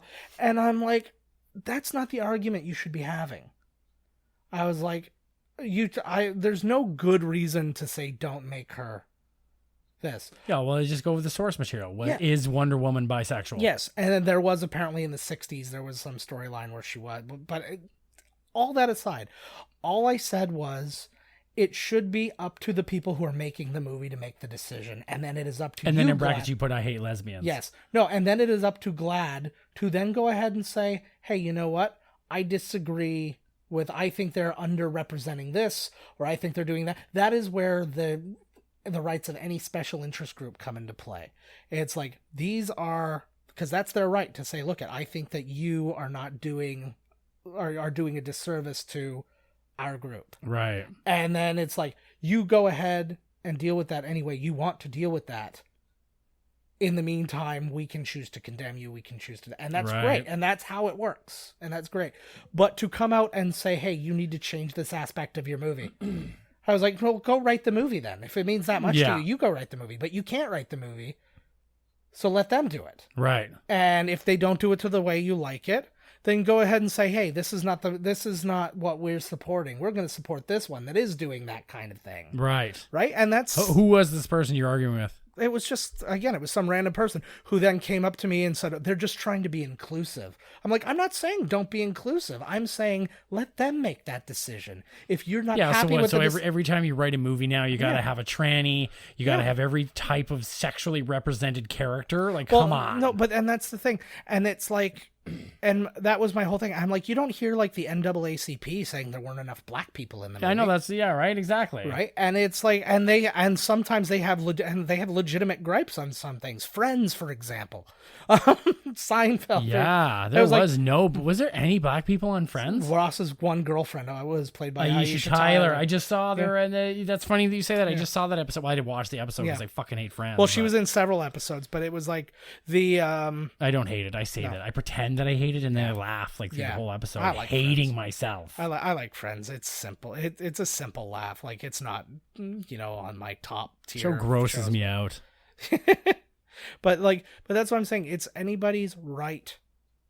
200 pounds. Look at him jumping around at 200 pounds. Again, and you can tell that he's on things because you can see the way he's moving is kind lumbered. Of floaty. It's lumbered but floating. But yeah, like when he jumped, it looks cool though. I think it looks kind of cool. I'm fine with it. Yeah.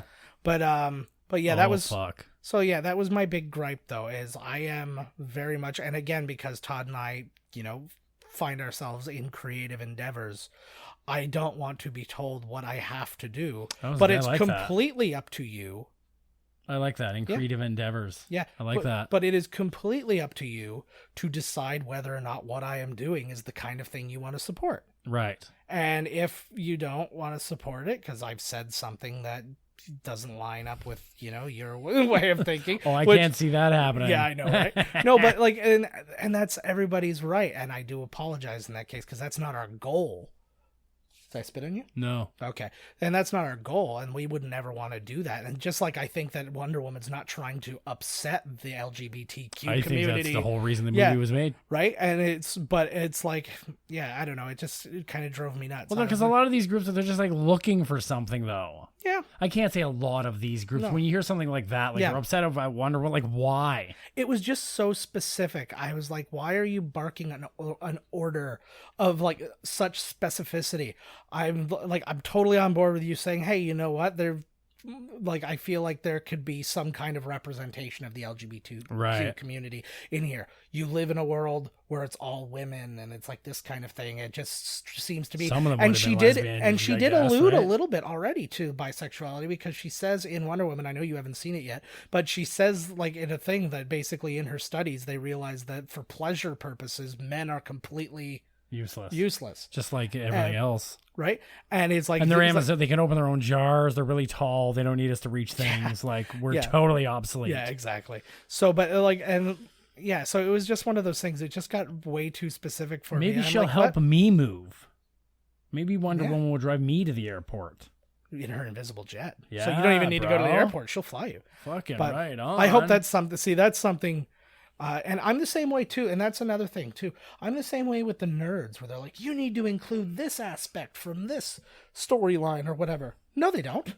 Last I checked, they have the rights. Yeah.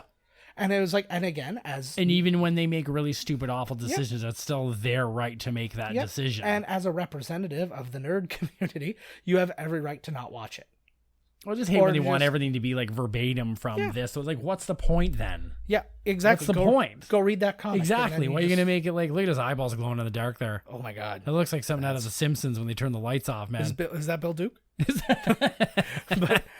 But yeah, anyways, sorry. I didn't mean to get into a whole diatribe thing, but yeah, I had this one guy constantly, and I don't know if he was just trolling or whatever, but like I didn't get a lot of people, and then I got a bunch of likes, and then I was kind of like, after this guy said like, oh, you're just a homophobe or whatever type thing, and I'm like, oh, I hope they're not liking this for the wrong reasons now. And then I'm like, I should have, and it just made me completely regret getting involved in the conversation, because I felt like my stance was really clear. Well, people will convolute it. They will, like a lot of these people will just, the second you say something, they are offended, but they were going to be offended and find something to be offended at regardless. And then you shouldn't feed the trolls, bro. Don't feed the trolls. And then because then there was one who goes, oh, just get your Sharia law. And I'm like, what the hell? And then I'm like, okay, you're clearly just being a troll. And I'm like, so now I'm done. I'm done. I was like, this is why I don't go online. Yeah. All this craziness. Yeah. Well, I go online. I'm like, hey, are you under 12? Meet me in the woods behind the Kmart. Done. Yeah. Like, it's so fast, you know? Bring muffins. Ooh, it's a very good thing for him that those spikes were exactly the length of his neck, or the width of his neck. I think he just did that as like oh, here we go. Here we go. So good. And holy shit. And that was good. And I think this was a good decision of them to make him a taller character. Like, and again, I don't believe that the studio was like, oh, you're too short, Van Damme, we're going to replace you with somebody taller. I think that he was done. He was done with the thing, and then they were like, okay, we're parting ways with him. They're like, well, how are we going to replace him? They're like, you know what, we should go bigger. Yeah, make him big. And when it comes down to this one-on-one, then it becomes a lot more necessary, because when you're finally facing off, then you need that, because otherwise it would just be like you would have to be constantly just jumping around the trees, and then you never. This is like one of the coolest moments in a movie. Mm-hmm. Holy fuck! This also created one of my biggest pieces of confusion in how he's breathing. Film. No, was when we watched this on TV one time, Arnold, and he says the great line here where he says, "You're one ugly motherfucker," in just a moment. But then when we watched it on TV, it was, "You're one ugly fucker," and they took out mother, and we were like, why is that the problem? The City TV used to do that all the time. Yeah, and it was, I think it was City. No, yeah, well, it was them, But it was actually... It's okay to be a fucker, not a motherfucker. Yeah, Here and that's we it. go. Well, it's because like everything had a rank. It was kind of like the old 7 words you can't say on TV, except it got to like 750 words. Look at that. That That is still holds up. Oh, yeah. I would love to get one of the... oh, man. I look on the Sideshow collectibles all the time for like the hot toys and stuff like that, and they've got a Predator. Dude, and I don't... Bananas, I don't know whether I told this story on here. I don't know. But I was walking down when you go down St. Paul Street and over the bridge. Yeah. And you're like almost in Meriton or whatever. Yeah. Not Meriton, sorry. I don't know whatever the hell it is. West St. Paul Street or whatever the crap, right? And that new flea market is there. I was drunk as hell and I was walking down the street, and there used to be like a special effects company or a bunch of dudes that made masks and shit. Yeah. Like right there. Mm-hmm. And I was walking down the street, and like as good as this looks, the Predator was on the coming down the street from me. Yeah. And I'm like loaded to shit. And I'm like, dude, I think that's the Predator. And as he gets closer and closer, I'm like, oh my God. And it was like this. It looked just like this guy. Oh yeah. And then he looks at me and he roars, and the mouth opened up and everything. And I was like, oh my, and I literally crossed to the other side of the street and walked opposite him. I was like, I am not passing by the Predator, man. Nice. I was like, and he looked perfect. Yeah, that's awesome. That's really cool. I think I now that you're mentioning that, I think I may have seen a photo of that, like from a Comic-Con or something. Oh yeah, I just remember being like, contest. Holy shit. And it was like the middle of the night. The Predator's walking down the street. That's why I was like, fuck this. That's crazy. Arnold's getting his ass handed to him right now. Yeah. So yeah, this is good too. It's one of the very few times when Arnie is not like, usually Arnie fights are just him locking shoulders with another big dude and they push each other around till one of them pushes him into something sharp and they're dead. Like that's pretty much every fight. But or they're a bunch of little guys and he kicks the shit out of them all. But this one is I have to run to survive the entire time. I'm getting the snot beat out of me. But it's smart about it. Kevin Peter Hall here is playing the Predator, as we've already discussed. He is he died at age 35. He did? I don't know of what. Probably I don't know Predator-related symptoms. Yeah, probably. So he picked up a gun and got his head blown up. That's right. But got alien blood on him. Well, given the time, like, because he died in, like, 91, so my first thought was AIDS, because that was, like, the time for that to be going down, right? And having a couple movies under his belt, I could see, like, a lot of offers coming his way for the poon. But, but yeah, what a smart idea, Arnold. Smart idea. Well, I think he thinks he's going to step under and then Arnold's going to kick him into it or something, right? Well, there's got a little trip. It's a trap. He's a little trip he has to kick and it'll like cause all the spikes to come down. But here's the problem. It's for the log. He's smart enough, a hunter, to know if the thing says, come over here and kill me, it's probably a trap. Yeah. Oh, yeah. And that was it. He's slimy and he's like, it's so He was good. dripping out of his mouth there too, eh? Like a drool. Oh, yeah. So bad. Could you imagine that? He had some little bitch scream too when he got hit. Yeah. Little bitch. Screw you, little bitch. Intergalactic little bitch. Yeah. So this thing, we didn't get actually to discuss the Rotten Tomatoes on Who Framed Roger Rabbit. It was one of our highest Rotten Tomatoes ever. It was 97%. No shit. Rotten Tomatoes. This one, not so much. It was 78%, which is still really good. That's really good. So I think it should be higher, though. 87% audience. Oh, there you go. There you go. So I was going to put it somewhere in the 82, 83 or something. This, it made $59.7 million, and like we said, it cost $15 million. So, and this is, again, we only do domestic. See, I like this scene, too, where he actually has this kind of moment of pity, kind of like the same way that he's recognized that this thing is not killing. This thing is killing in a very specific way. And now he's kind of like, oh, I have to kind of like, I almost owe him the same honor. I'm just going to let him die. You think that with the bomb, I always thought it was kind of cheap. Yeah. But I think maybe in a sense that he has to get rid of his body. Because he knows he's going to die. Yeah. And you can't have other races and things, not races, but other can't be species. How are you going to hunt it? Exactly, right? Like, if they find you, they're going to know your secrets and stuff. So I always thought in the day that he was kind of like, fuck you, I'll kill you too, Arnold. Yeah. But I think he's getting rid of it. It might be a little bit of both. Yeah. But I think more so it would make more sense that he's getting rid of the evidence of himself. Yeah, I agree. I really like too because this is like tic-tac counter. Yeah, exactly. I think that it's cool because he's got like it's a little language, a little like its own Or I was like, okay, this evil laugh you have going in these things that are, then that beeping sound that's getting louder as the. Yeah, it's like I've put two and two together. Have you? You laugh, eh? This is actually based on a dream that John McTiernan had in high school. It was the whole nuke on an island thing. So he's got to run away. And I don't like the explosion though. For all the like good effects and stuff they had, they could have just made it a regular explosion instead of some weird plasma thing. Oh, he's it's fucking the plane up. Yeah. Well, right, as it would, right? She made it. Mm-hmm. Good for you, lady. That Good is for you. Kevin Peter Hall right there. That is the Predator. Oh, that's him right there? Yeah. Oh, no shit. Just hanging out with Prune Face. Man, I got chair ass. Yeah. Oh. Well, this one's almost done, and then we'll be. Oh my god. Good to go. So yeah, this one made 5 more to go. There we go. So this one made $59.7 million. As I said, it debuted #1 ahead of Witches of Eastwick, which debuted the same week. Good movie. It also that same week, Beverly Hills Cop 2 was there. Untouchables, Harry and the Hendersons. Oh my god, The Untouchables is such a ridiculous movie. I know. Oh my god. And Ernest Goes to Camp. Oh my god. And like I said, Platoon was in its 26th week in the top 10 at this point. Crocodile Dundee was there. Witches of Eastwick, and it switched places the next week. Then it went down to #3 the following week when Dragnet, Spaceballs, and Full Metal Jacket all came out. That's a cool shot right there. Yeah.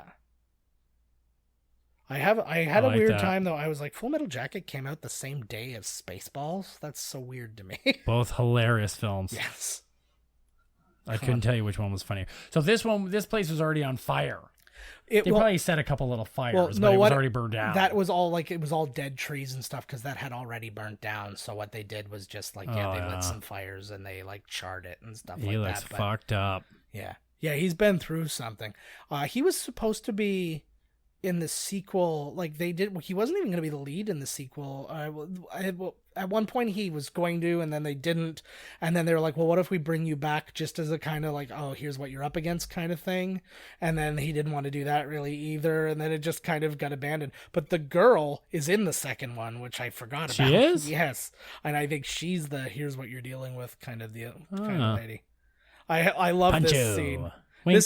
The only other thing, Sergeant Rock, he's carrying that because Schwarzenegger was going to make a Sergeant Rock movie. And so they had tons of the comics there and people were reading them and stuff, and he was reading them to try and decide if he wanted to do the movie. Obviously, it didn't happen, so that was the most friendly he's been in the entire thing. Yeah. It's the most friendly he's been in his entire life. Yeah. She's a cutie, eh? That's not how it was spelt in IMDb. Oh, this is so weird. This is very this reminds me of Jarhead, except these were shot specifically to be just the credit things. None of those were in a shot from the movie. Did they do Jesse Ventura? No. Did he get one of those? No. Now that you mentioned it, I didn't see it. That's weird. Yeah. What the shit? Jesse was there, man. Yeah. Oh man. So really, and Kevin Peter Hall as the Predator master. The Predator. But, oh man, what a good movie. That movie kicked my fucking ass in. I'm actually doing a lot better than I thought I was going to be at this point in time. Yeah, no. I had no nap. Oh yeah. No, well, I had to lay down. It was the same. Our official mascot, my dog Leia, woke me up very early this morning, and then I was... What? Yeah. Yeah, she woke me up. No. When did she become our official mascot? When I took a picture of her and put it on our Twitter. Oh, Jesus. So I guess the picture of the close-up of our two nuts mashed together with those googly eyes stuck to it is no longer our mascot. No, that's still our logo. Oh, okay. It's all our official branding is based on our mashed together nut sacks. It's just that. Don't forget with those stick-on googly eyes. Yes, with the stick-on googly eyes. Well, it's got to be a living being. Yeah, what's the point? Without Nutsy. He loves peanut butter, that Nutsy. No, one is a Nutsy. Together, they're the Nutsy party.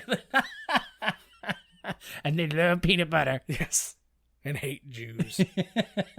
Despite the fact that all the circumcision's going on down there. Oh, yeah. But Ugh. Circumcise the demons. I'm disgusting myself.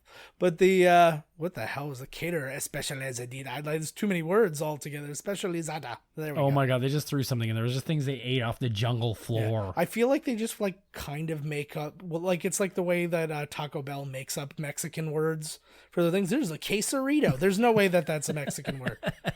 I told you, they just made it up. They just ate things they found in the jungle. I just saw Robert Kurtzman's name in there under, I think it was some special effects stuff I recognize. The Curtsy. It's funny because when you go through those, you recognize a lot of these names because a lot of them become people who are like ILM people, or they were under the Winston Group or whatever. And so they become like people you see when you watch these like featurettes and movies and things like that. Stan Winston's company done anything recently or not? He's dead, so I think. No, I know, but the companies should still be going, man. I think that it got swallowed up by ILM. Oh my god. Well, you say, "Oh my god," but I mean, they do amazing work for most movies still. So. Sure, they do.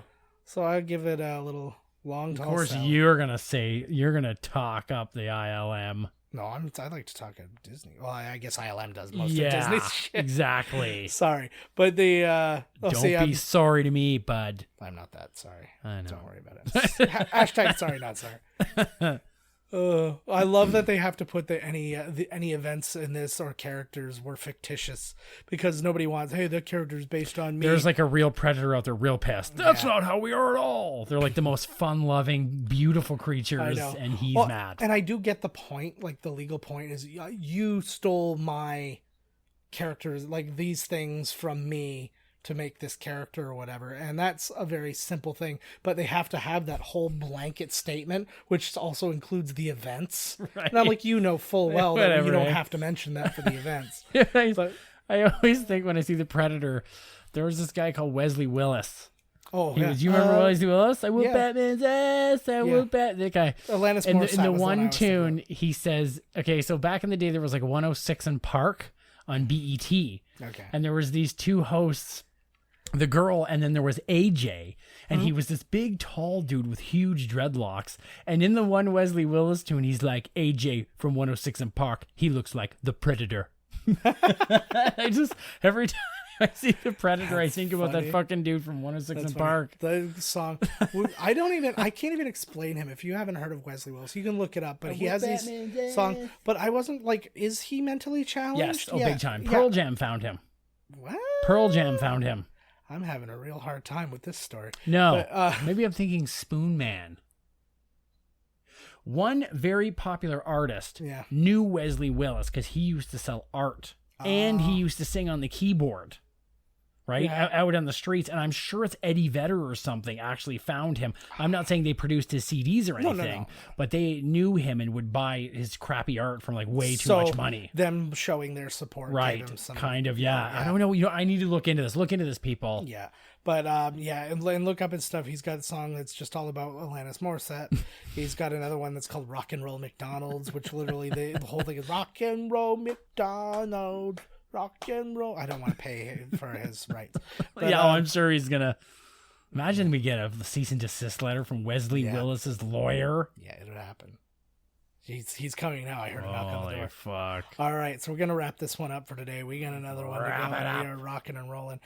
Thank you all so much, as always, for tuning in. Tune in next week. I say tune in, but it's not tuning. Just download or stream our show next week. That.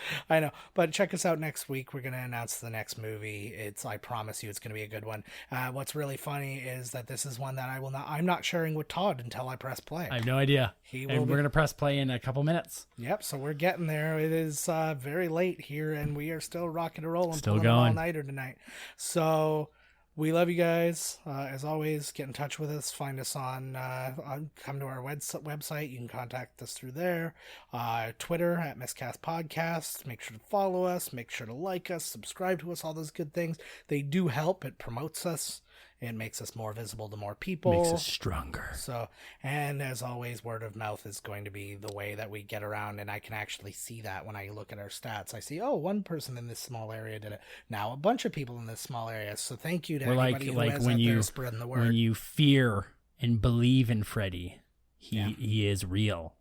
Yeah. And he's strong. Yeah, if you don't believe in me, I'm not real. Yeah, not even close. Yeah. And that's like just a depression thing, but it doesn't depress me. But if you don't believe in me, then I don't exist. No, and that depresses me. I just mean like in that I have depression. If they don't believe in me, I'll just go, I don't believe myself either. like that kind of thing. So you can do it. No, you can't. Yeah. Fuck it. So encourage this mentally unstable young man here. Well, not even young anymore. Crap. See, he's delusional too. He's fucked. Medium man. Just fucked right up. But not yet old, not yet young. See, I'm not. You don't belong anywhere. Believe in me anymore. You don't belong anywhere. Fuck. We might not be doing a third movie now. Fuck. I will. He's probably gonna commit suicide. But all right. Tune in next week, guys. I will be here. I promise. I'm gonna work through this. I'll probably be here too. I've got nothing better. All right. Have a good one. This has been Miscast Commentary with your hosts, Joe Finley and Todd Murray. Executive producer, Joe Finley. Be sure to like, comment, and subscribe to the podcast wherever you listen. Visit www.miscastcommentary.com for all news related to the podcast. Miscast Commentary is a Miscast Media production.